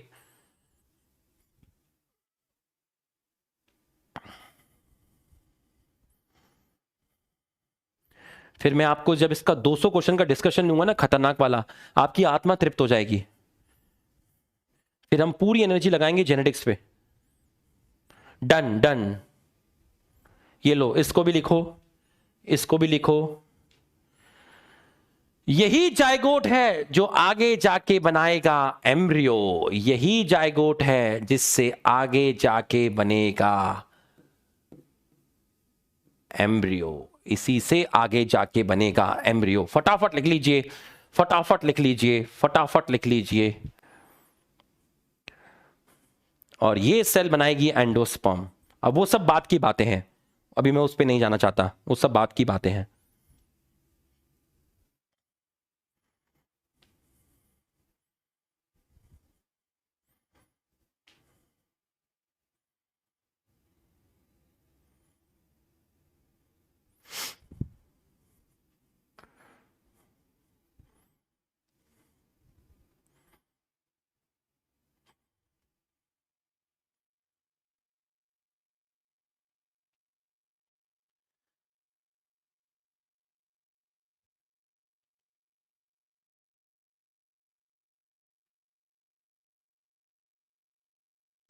डन डन, लिखो लिखो लिखो, शाबाश।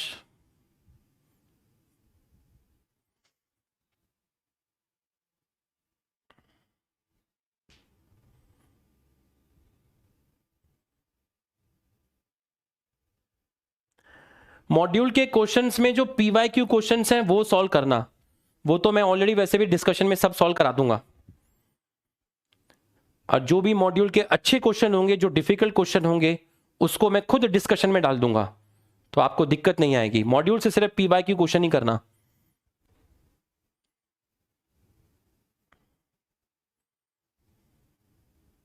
डन।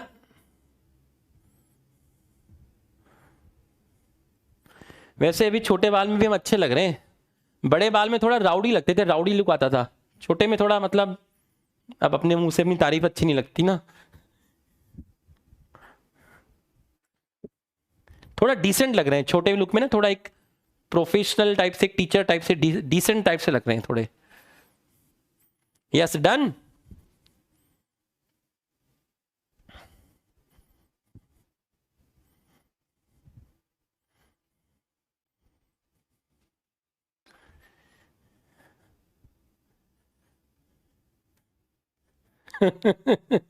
लिख रहे हैं हैंडसम। अरे बाबा, थैंक यू भाई, थैंक यू थैंक यू। चलो भाई डन लिखो, फटाफट डन लिखो।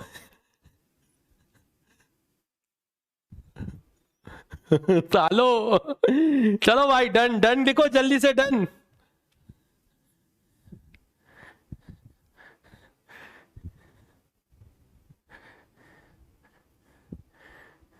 डन लिखो, डन डन डन डन लिखो, डन। कल नोट्स मिलेंगे, मुबारक हो भाई। कल कल हैंड रिटन नोट्स मिल जाएंगे, जिन जिनको चाहिए वो नोट्स भी यूज कर सकते हैं, कल मिल जाएंगे।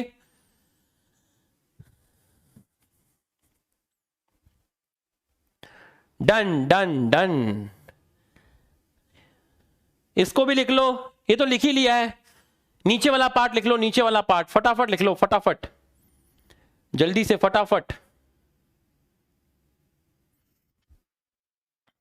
जल्दी से लिख लीजिए, फटाफट जल्दी से। नीचे वाला पार्ट लिख लीजिए, ऊपर वाला तो आपने लिखा ही हुआ है, नीचे वाला लिख लीजिए।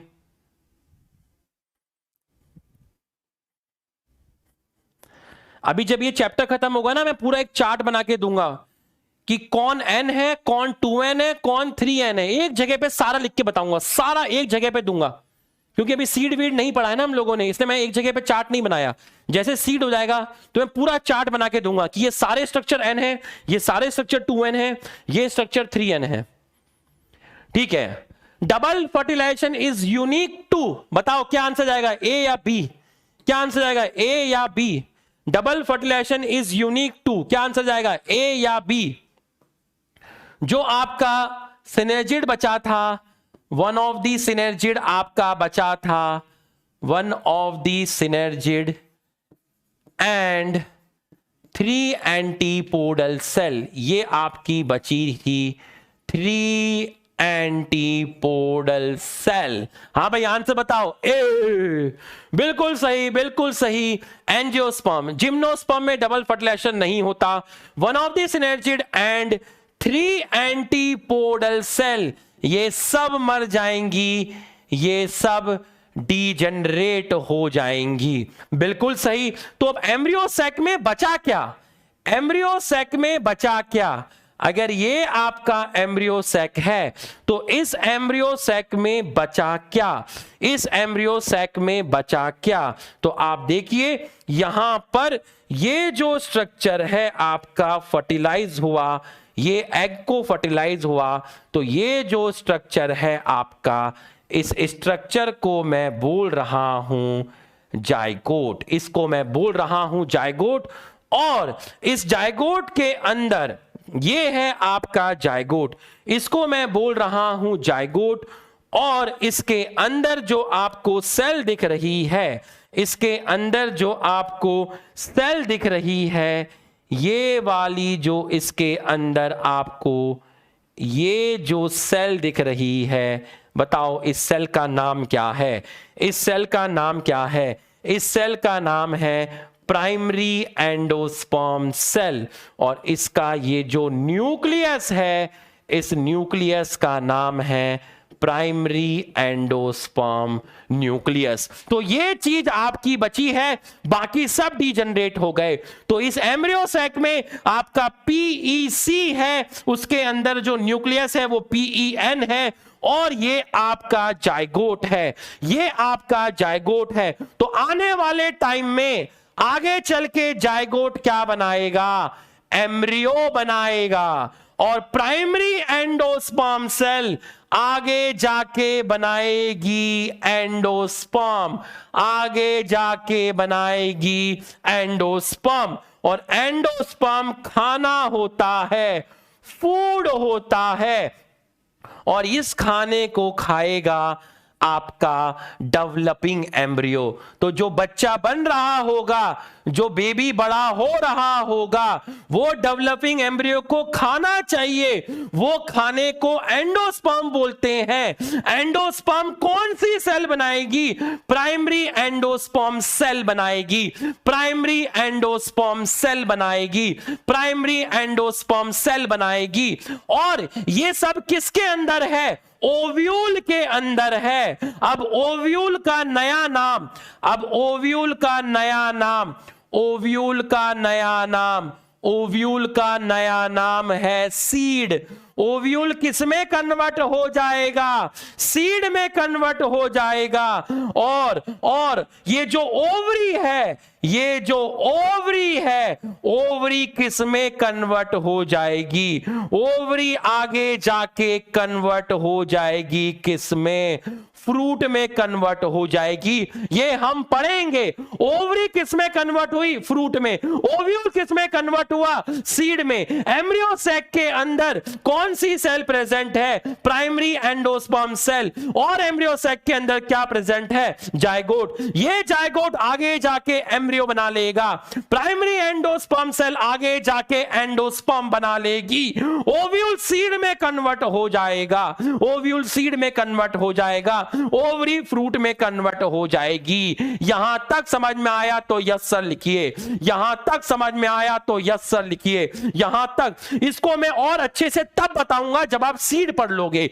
जब तक आप एम्ब्रियो नहीं पढ़ोगे, सीड नहीं पढ़ोगे, तब तक वो फील नहीं आएगा। बट आपको थोड़ा थोड़ा मैंने आइडिया दिया, थोड़ा थोड़ा मैंने आपको आइडिया दिया कि ओवरी फ्रूट में कन्वर्ट हो जाएगी, ओव्यूल सीड में कन्वर्ट हो जाएगा, और सीड के अंदर होगा बच्चा। बच्चे को बोलते हैं एम्ब्रियो। बच्चे को खाना देगा एंडोस्पर्म। यहां तक समझ में आया तो यस सर लिखिए। यहां तक समझ, लिख लीजिए, कॉपी पे लिख लीजिए, लिख लीजिए, आप कॉपी पे जल्दी से लिख लीजिए, लिख लीजिए। आपके हैंडसम सर बोल रहे हैं, लिख लीजिए, जल्दी से लिख लीजिए।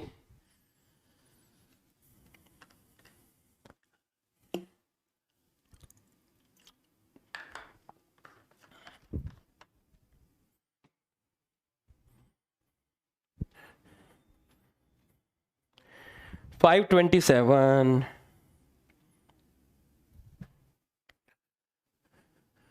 Done done done done done डारा।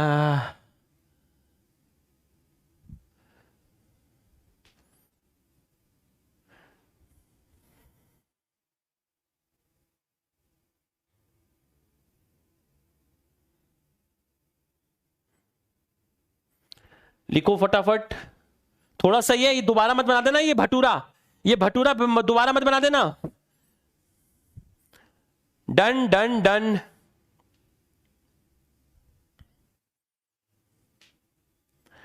डन।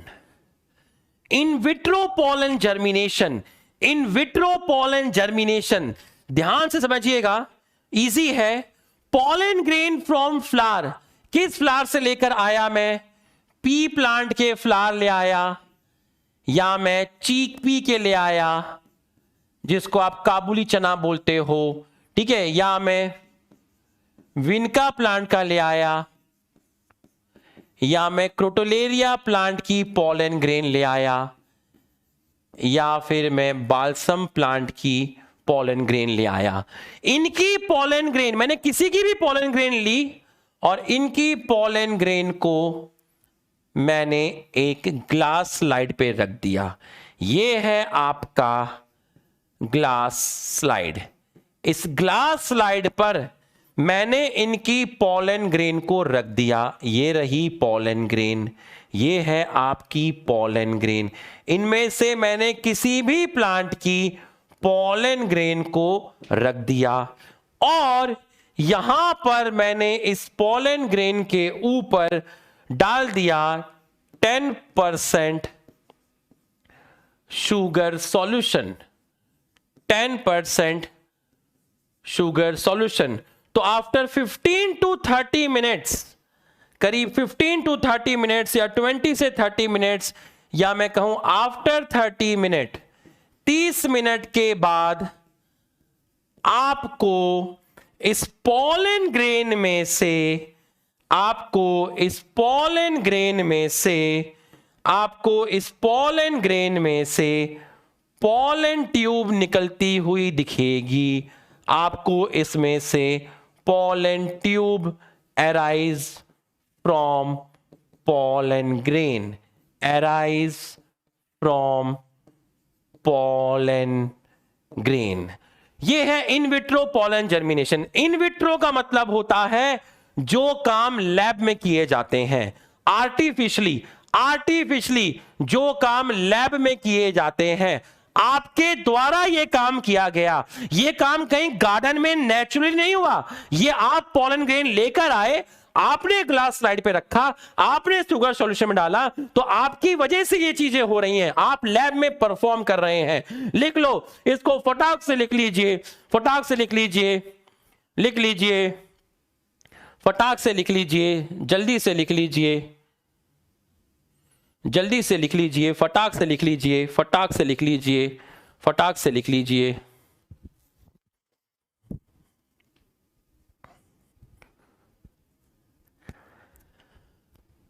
थ्री डी स्ट्रक्चर दिखाइए। अरे दीवाने, क्या दिखाऊं, पढ़ाई धरातल पर है।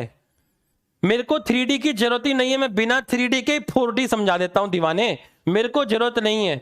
और सबके पास इंटरनेट है, यूट्यूब पे जा, डाल दे जो तेरे को देखना है। 3D 4D 5D सब कुछ चलेगा, यहां अपना टाइम निकल जाएगा और कुछ नहीं होगा।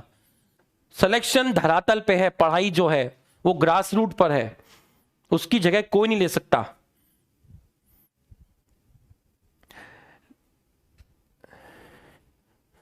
थ्री डी 4D, अरे 3D दिखा देंगे, जब समय होगा तब दिखा देंगे। अभी समय नहीं है। आर्टिफिशियल हाइब्रिडेशन आज का लास्ट टॉपिक है। आर्टिफिशियल हाइब्रिडेशन पूरा ध्यान से समझना, पूरा का पूरा ध्यान से समझना।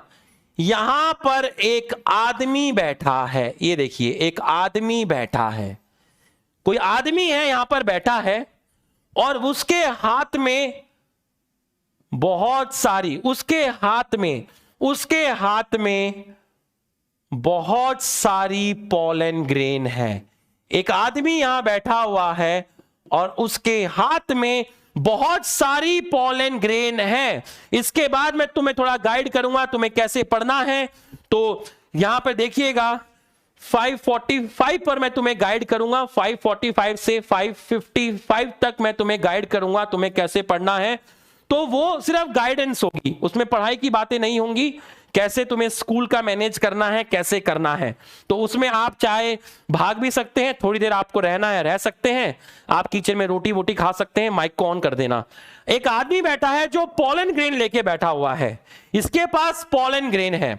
मैंने कहा तू क्या करना चाहता है, बोला ये डिजायर्ड पॉलन ग्रेन है, डिजायर्ड पॉलन ग्रेन है, ये मैं लेकर आया हूं, और ये पॉलन ग्रेन जिसको फर्टिलाइज करेंगी तो फ्रूट बहुत अच्छी क्वालिटी के पैदा होंगे। ये कह रहा है कि मेरे पास एक इतनी खतरनाक पॉलन ग्रेन है, उसके जो मेल गैमेट हैं उसके इतने खतरनाक हैं, अगर ये पॉलन ग्रेन किसी के स्टिग्मा पे गिर जाए तो भाई इस पॉलन ग्रेन को अगर मौका मिला फर्टिलाइजेशन करने का तो बहुत मस्त ईल्ड आएगी, बहुत अच्छी प्रोडक्टिविटी आएगी, बहुत अच्छे फ्रूट आएंगे। मैंने कहा अच्छा ऐसा है, हाँ। तो मेरे पास ये एक फ्लावर है, ये रहा एक फ्लावर, और ये जो फ्लावर है ये बाइसेक्सुअल फ्लावर है। ये कैसा फ्लावर है, बाइसेक्सुअल फ्लावर है, मतलब इसमें स्टेमन भी है और इसमें पिस्टिल भी है। मैं इस अपनी मर्जी की पॉलन ग्रेन इसके पिस्टिल पे डालना चाहता हूं, लेकिन जब तक ये आदमी इसके साथ है मैं इससे मोहब्बत नहीं कर सकता। मैं इससे बहुत प्यार करता हूं, बट इसके साथ ये आदमी बैठा हुआ है, स्टेमन बैठा हुआ है, तो मुझे पहले स्टेमन को हटाना पड़ेगा, पहले मुझे स्टेमन को हटाना पड़ेगा। क्योंकि देखिए मैं अगर इसके स्टेमन को नहीं हटाऊंगा तो इस स्टेमन के एंथर से पॉलन ग्रेन निकल के इसके स्टिग्मा पे चली जाएगी और हम अपनी पॉलन ग्रेन को लेके बैठे रह जाएंगे। तो हम यहां से क्या करेंगे, हम यहां से क्या करेंगे, removal of anther, removal of anther. मैंने एंथर को रिमूव कर दिया, मैंने स्टैमन को रिमूव कर दिया। मैंने स्टैमन को तब रिमूव किया, मैंने एंथर को तब रिमूव किया जब फ्लावर ओपन नहीं है। मतलब जब फ्लावर ओपन नहीं है, मतलब in floral bud stage, in floral bud stage. Floral bud stage का मतलब है फ्लावर अभी क्लोज्ड है। जब फ्लावर क्लोज्ड होगा, जब फ्लोरल बर्ड स्टेज होगी, उस टाइम जो एंथर होगा वो यंग होगा। एंथर जो होगा यंग होगा। आपको एंथर यंग स्टेज में रिमूव करना है। अगर आप यहां से एंथर मैच्योर स्टेज में रिमूव करेंगे तो फायदा कुछ नहीं होगा, उसकी पॉलन ग्रेन तो इसके स्टिग्मा पर लैंड हो चुकी होगी। आप एंथर को मैच्योर स्टेज से नहीं निकालेंगे। एंथर जब मैच्योर होगा तब आप यहां से नहीं निकालेंगे, क्योंकि कोई फायदा नहीं होगा, क्योंकि उसकी पॉलन ग्रेन तो उसके स्टिग्मा पे लैंड हो चुकी होगी। आप एंथर को तब निकालोगे जब वो यंग हो, जब फूल खिला नहीं है, जब फूल अपनी बर्ड स्टेज में है। और इस प्रोसेस को बोलते हैं इमैस्कुलेशन। समझ में आया तो यस लिखिए, समझ में आया तो यस लिखिए। इस प्रोसेस को बोलते हैं इमैस्कुलेशन। समझ में आया तो यस लिखिए, समझ में आया तो यस लिखिए। अगर समझ में आया तो यस लिखिए, समझ में आया तो यस लिखिए। इमैस्कुलेशन, जब आपने इमैस्कुलेशन कर दिया, जब आपने इमैस्कुलेशन कर दिया तो अब आप बताओ, इसके अंदर स्टेमन नहीं है, इसके अंदर सिर्फ क्या है, इसके अंदर सिर्फ पिस्टिल है, इसके अंदर सिर्फ पिस्टिल है। ये रहा स्टिग्मा, ये रहा स्टाइल और ये रहा ओवरी। मतलब इसके अंदर सिर्फ पिस्टिल है। बताओ ये कैसा पेरेंट बन गया? अब ये कैसा पेरेंट बन गया? मेल पेरेंट बना या फीमेल पेरेंट बना? अब ये बाइसेक्सुअल नहीं रहा, अब ये फीमेल पेरेंट हो गया। अब ये फीमेल पेरेंट हो गया, ये यूनिसेक्सुअल हो गया, ये यूनिसेक्सुअल हो गया, ये यूनिसेक्सुअल हो गया। इसको बोलते हैं इमैस्कुलेशन, इसको बोलते हैं इमैस्कुलेशन। लेकिन अभी ये पेरेंट यंग स्टेज में है, अभी ये पेरेंट यंग स्टेज में है, तो अभी स्टिग्मा जो है वो रिसेप्टिव नहीं है। Stigma is not receptive. Stigma अभी मैच्योर नहीं है, स्टिग्मा अभी रिसेप्टिव नहीं है, तो इसके स्टिग्मा पर इन पॉलन ग्रेन को डाल के कोई फायदा नहीं है, क्योंकि स्टिग्मा अभी मैच्योर नहीं है, स्टिग्मा अभी रिसेप्टिव नहीं है, क्योंकि आपने यंग स्टेज में किया है। स्टिग्मा अभी तैयार नहीं है, स्टिग्मा रिसेप्टिव नहीं है, स्टिग्मा मैच्योर नहीं है, वो फर्टिलाइजेशन के तैयार नहीं है। इसके ऊपर अगर पॉलन ग्रेन डालोगे तो कोई फायदा नहीं है। तो बोला क्या करें? बोला एक काम करो, इस फ्लावर को कवर कर दो, इस फ्लावर को कवर कर दो। तो हमने इस फ्लावर को कवर कर दिया। हमने फ्लावर जो है ये कैसा है? यूनिसेक्सुअल है, जिसको मैं बोल रहा हूं फीमेल पेरेंट, जिसको मैं बोल रहा हूं फीमेल पेरेंट। ये अभी तैयार नहीं है क्योंकि ये यंग स्टेज में है। is covered by butter paper. इसको कवर्ड कर दिया एक बटर पेपर से, बटर पेपर से इसको कवर किया। इस प्रोसेस को बोलते हैं बैगिंग, इसको बोलते हैं बैगिंग। अब ये चीज गार्डन में हो रही है, ये चीज गार्डन में है, आपने कर दिया बैगिंग। आपने बैगिंग क्यों किया? आपने बैगिंग क्यों किया? आपने इसको कवर क्यों किया? आपने इसको कवर इसलिए किया ताकि किसी दूसरे की पॉलन ग्रेन इस पे ना गिर जाए। तुम अपने हाथ में अपनी पॉलन ग्रेन लेके बैठे रहे, पता चला यहां स्टिग्मा मैच्योर हुआ और किसी दूसरे की पॉलन ग्रेन यहां पर आके लैंड कर गई, और तुम अपनी पॉलन ग्रेन को लेके, तुम अपनी पोलन ग्रेन को लेके बैठे रहे और यहां किसी दूसरे गार्डन से पोलन ग्रेन आई और वो यहां पर लैंड हो गई और तुम अपने हाथ में अपनी पोलन ग्रेन लेके बैठे हुए हो। तो आई सर आपसे मिलने के लिए आए हैं, सुधांशु भाई आपसे मिलने के लिए आए हैं। तो सारा का सारा ना किसी और का पोलन ग्रेन कुछ और नहीं लो सर, आप बच्चों को बेस्ट विशेस। अरे नहीं भाई, सब लोग बहुत अच्छे से पढ़ाई कर रहे हो, सर देख रहे हो काफ़ी सारी मेहनत कर रहे, ठीक है। और मैं बाहर सुन रहा था और मुझे लगा कि हाँ भाई कुछ ज़्यादा ही पॉलिनेशन चल रही है। और जो सर का समझाने का तरीका था भाई, अल्टीमेट। हाँ अल्टीमेट है, क्या बोल रहे हो भाई साहब। हाँ सबको ढेर सारा प्यार। हाँ भाई सब लोगों को बहुत सारा प्यार, छोटे भाई बहनों को सबको ढेर सारा प्यार। और सर ने क्या समझा रहे यार, मैं बाहर बैठ के अभी सुन ही रहा था, मेरी क्लास है अभी, तो मैं सर की आवाज़ सुन रहा था कि भैया अपना पोलन ग्रेन लेके चलना है, दूसरा पोलन ग्रेन लेके ना आ जाए। यही होता है ना sir, cross flow, self pollination जो होती है। तो बेटा वही बात है, सेल्फ रिजल्ट के ऊपर वर्क करते, ठीक है। सब लोग सारे लक्ष्य वाला है ना बैच, हाँ सारे लक्ष्य वाले बच्चों को ढेर सारा प्यार भाई। सब अच्छे से पढ़ाई करते रहो। और सर लोग जितनी मेहनत कर रहे हैं भाई, मेरी आवाज़ उतनी बुलंद नहीं है, शायद हो सकता है कह रहे तुम्हें लग रहा, और मेरी आवाज़ थोड़ी अलग टाइप की है, सर की आवाज़ कुछ ज़्यादा ही जान लगा के पढ़ा रहे, ठीक है। तो सब लोग बॉटनी भाई इससे इंटरेस्टिंग नहीं पढ़ाया जा सकता, जहाँ तक मेरा अपना एक्सपीरियंस है।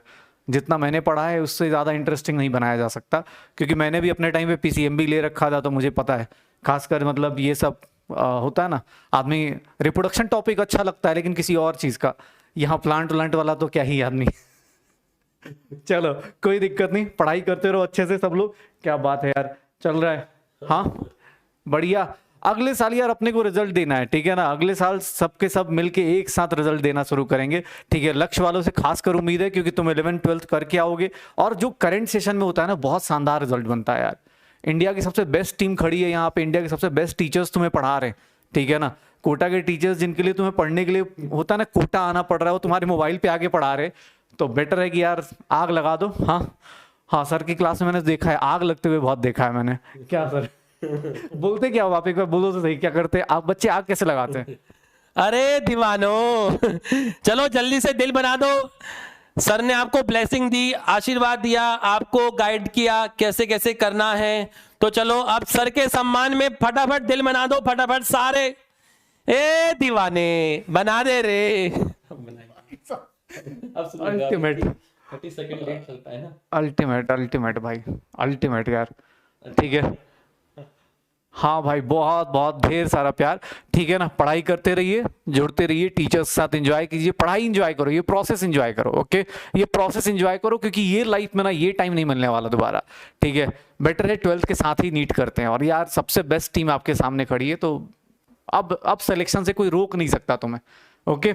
चलो भाई, ओके बाय बाय, ठीक है, बाय बाय। चलो sir, sorry.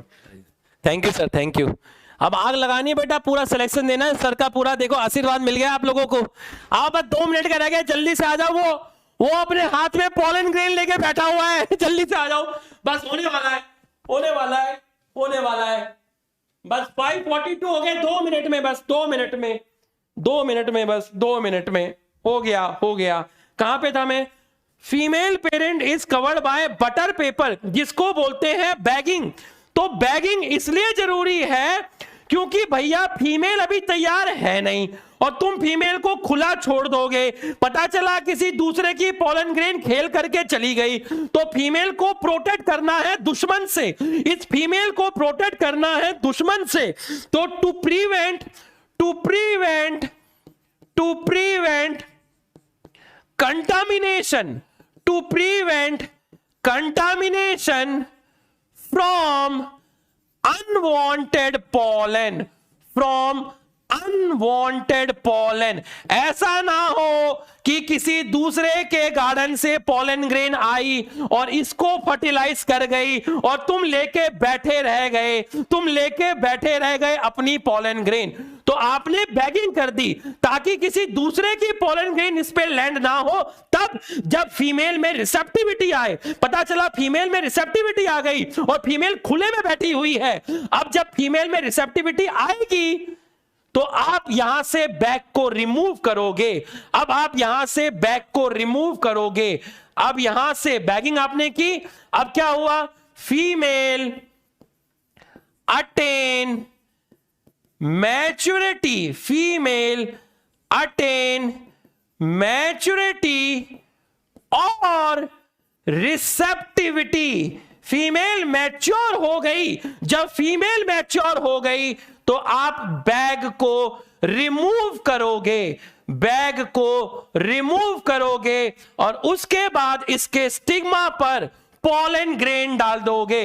Dusting of pollen grain, dusting of pollen grain on stigma.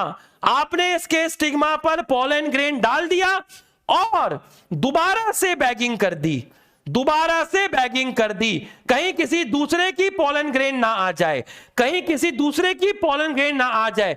रीबैगिंग कब तक? जब तक फ्रूट नहीं बनता, टिल फ्रूट फॉर्मेशन। बस हो गया, बस हो गया, हो गया, हो गया। बाइसेक्सुअल फ्लावर था, आपने उसको यूनिसेक्सुअल में कन्वर्ट किया, फीमेल पेरेंट में कन्वर्ट किया। वो यंग स्टेज थी, स्टिग्मा तैयार नहीं थी अपने ऊपर पॉलन ग्रेन डलवाने के लिए, उसके अंदर मैच्योरिटी नहीं थी, तो हम इस फीमेल फ्लावर को खुले में छोड़ के नहीं जा सकते थे। इसलिए मैंने इसको कवर कर दिया एक बटर पेपर से, जिसको मैंने बैगिंग बोला। बैगिंग इसलिए किया ताकि किसी गार्डन से दूसरे की पॉलन ग्रेन इस पे लैंड ना हो जाए। अब एक समय आया, फीमेल में मैच्योरिटी आ गई, फीमेल का स्टिग्मा रिसेप्टिव हो गया, हमने बैग को हटाया और पॉलन ग्रेन इसके ऊपर डाल दी और बैग को वापस से लगा दिया। रीबैगिंग, और तब तक रीबैगिंग रखेंगे जब तक फ्रूट फॉर्मेशन नहीं होता। तो आप मुझे बताइए, आप मुझे बताइए, क्या यूनिसेक्सुअल फ्लावर में बैगिंग की जरूरत है? बताइए, क्या यूनिसेक्सुअल फ्लावर में, क्या यूनिसेक्सुअल फ्लावर में इमैस्कुलेशन की जरूरत है? Emasculation is not required, emasculation is not required, emasculation is not required in unisexual flower। अभी कोई यूनिसेक्सुअल फ्लावर है, उसका क्या निकालोगे? इमैस्कुलेशन नहीं होता, यूनिसेक्सुअल फ्लावर में सिर्फ बैगिंग होती है। यूनिसेक्सुअल फ्लावर में आप बैगिंग करेंगे, ओनली बैगिंग। किसके अंदर? यूनिसेक्सुअल फ्लावर में सिर्फ आपकी बैगिंग होगी। यहां तक समझ में आया? यहां तक समझ में आया तो सारे लोग फटाफट दिल बना दीजिए। यहां तक समझ में आया तो सारे लोग फटाफट दिल बना दीजिए, जल्दी से दिल बना दीजिए अगर यहां तक आपको समझ में आया। तो आर्टिफिशियल हाइब्रिडेशन का मतलब क्या है? आपने अपनी मर्जी की पॉलन ग्रेन को किसी दूसरे के स्टिग्मा पे डालना है। मतलब आप यहां पर क्रॉस पॉलिनेशन करवा रहे हैं, आप यहां पर क्रॉस पॉलिनेशन करवा रहे हैं, आप यहां पर क्रॉस पॉलिनेशन करवा रहे हैं, आप यहां पर क्रॉस पॉलिनेशन करवा रहे हैं। आपका दिल ही हमारे लिए सम्मान है, मतलब आपको हमारा पढ़ाया हुआ समझ में आ रहा है। तो बच्चों अब सुनिए, जो बच्चे स्कूल जाते हैं, स्कूल जाते हैं 2-3 बजे तक वो स्कूल में रहते होंगे, फिर जब आते हैं चेंज करते हैं, खाना खाते हैं, 4 बजे से उनका स्कूल लेक्चर का कोचिंग का टाइम हो जाता है, ठीक है। उसके बाद वो 8 बजे तक क्लास से फ्री होते होंगे, उसके बाद वो डिनर करते होंगे, तो वो थक भी बहुत जाते होंगे। बच्चों आपको अपने स्कूल के कुछ होमवर्क स्कूल में ही निपटाने पड़ेंगे फ्री पीरियड के अंदर। पहली चीज आपको ये करनी है। दूसरी चीज, आप हफ्ते में 1 दिन स्कूल बंक मारिए। बंक मारिए मतलब 1 दिन स्कूल से छुट्टी लीजिए। आपको 1 दिन स्कूल से छुट्टी लेनी पड़ेगी, जिसमें आप सुबह से शाम खूब सारा सेल्फ स्टडी करेंगे। स्कूल का 50% होमवर्क आपको स्कूल में खत्म करना पड़ेगा। तीसरा काम, आपके पास सैटरडे और संडे अवेलेबल रहता है। If I am not wrong, आपके पास I think Saturday Sunday class नहीं होती। तो 2 दिन ये हो गए, एक दिन आपने छुट्टी मारी, 3 दिन। तो ये 3 दिन आपको हेल्प करेंगे कोचिंग का और स्कूल का पढ़ाई करने में। चौथी चीज, आसान लाइफ में कुछ नहीं है, आपकी जर्नी इजी नहीं रहेगी क्योंकि आपको 11th भी रिवाइज करनी है, तो आपको अपने स्टडिंग आवर्स को थोड़ा सा बढ़ाना पड़ेगा। इजीली लाइफ में कुछ नहीं मिलने वाला, आपको अपनी सेल्फ स्टडी का टाइम बढ़ाना पड़ेगा, आपको अपनी सेल्फ स्टडी का टाइम बढ़ाना पड़ेगा। देखिए, एक सैटरडे संडे आपने निकाल लिया, एक दिन आपने स्कूल की छुट्टी मान ली, 3 दिन आपके निकल गए, 3 दिन आपके निकल गए। इन 3 दिन में आप ज्यादा से ज्यादा पढ़ाई करिए और बाकी जो दिन आपकी कोचिंग की क्लास रहती है, बॉटनी और जूलॉजी जैसे है, थ्योरेटिकल हैं, इजी हैं, उनको आप नॉर्मल क्लास में पढ़िए और समझिए। और बाकी ये जो मैंने 3 दिन आपको बताए, इसमें खूब ज़्यादा पढ़ाई करिए। मतलब आपका जो कोचिंग का जो सिलेबस है, वीक में अगर वो 100% चल रहा है, आप उसको 70 से 75% नॉर्मल डेज में ख़त्म कर लीजिए। और जो 3 दिन आपके पास बचते हैं, इसमें आप कंपनसेट करिए, कोशिश करने की ज़्यादा से ज़्यादा स्टडी आवर्स को बढ़ाने की। तो इस तरीके से ही आप मैनेज कर पाओगे। मतलब कोई इसका रामबाण नहीं है, मतलब आपको मैनेज करना पड़ेगा, आप ही के करने से होगा, आपको स्टडिंग आवर्स बढ़ाने पड़ेंगे, ठीक है। इजी नहीं होगा क्योंकि आपको 11th भी रिवाइज करना है। देखना, इजी नहीं है, सक्सेस का कोई भी शॉर्टकट नहीं है मेरे बच्चों, कुछ भी नहीं है। और जिनका डमी है, वो तो ये नहीं कि डमी है तो 11 बजे उठना है, 11 बजे नहीं उठना है, अच्छे से यूटिलाइज करना है पूरा का पूरा समय। जैसे पढ़ा रहा हूँ वैसे पढ़ते रहो। और जिनका डमी है, उनको लगता है कि अभी हम जैसे पढ़ा रहे हैं वैसे ही चल रहे हैं, बल्कि हमसे आगे चल रहे हैं, तो तुम 11th के कुछ ऐसे चैप्टर को रिवाइज कर सकते हो, तैयार कर सकते हो, जिसमें तुम्हें टीचर की ज़रूरत नहीं है। 30% 40% 11th तो ऐसी होगी जिसमें तुम्हें टीचर की ज़रूरत नहीं है, उसको तुम बीच बीच में खुद भी कर सकते हो। लेकिन ऐसा ना हो कि 12th खराब हो जाए। फिर कह रहा हूँ, 12th खराब मत कर देना 11th के चक्कर में। तो कोशिश करो कि अभी आपके पास ज़्यादा लोड नहीं होगा, कुछ पोर्शन 11th का आप रिवाइज कर लो जिसमें आपको टीचर की ज़रूरत नहीं है, जो आपके आसान टॉपिक होते हैं। जैसे आपने मिनरल न्यूट्रिशन पढ़ लिया, ठीक है, इस तरह का जो चैप्टर हो गया, जो आसान टॉपिक आपके होते हैं। और उसके बाद आप 12th पे ही फोकस रखिएगा, नहीं तो आपकी 12th खराब हो जाएगी। एक बार 12th का सिलेबस हुआ, फिर अपन 11th करेंगे अच्छे से, ठीक है। तो बाकी कल की क्लास में मैं आपके साथ एक टाइम टेबल शेयर करूंगा कि आपको कैसे पढ़ाई करनी है, टाइम टेबल प्रॉपर, कि इतने घंटे ये पढ़ना, इतने घंटे ये पढ़ना, इतने घंटे ये पढ़ना। और रिवीजन कैसे करना है, 10 दिन पहले जो आपने पढ़ा था उसका रिवीजन कैसे करना है, वो मैं आपके साथ शेयर करूंगा। कि मंडे को कितने दिन पढ़ना है, ट्यूसडे को क्या पढ़ना है, वेडनेसडे को क्या पढ़ना है, इस तरीके से शेयर करूंगा।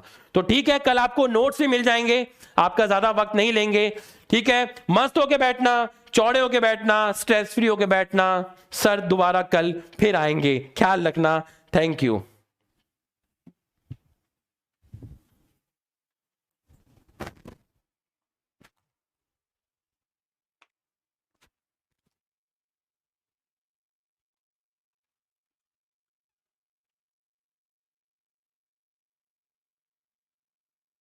सर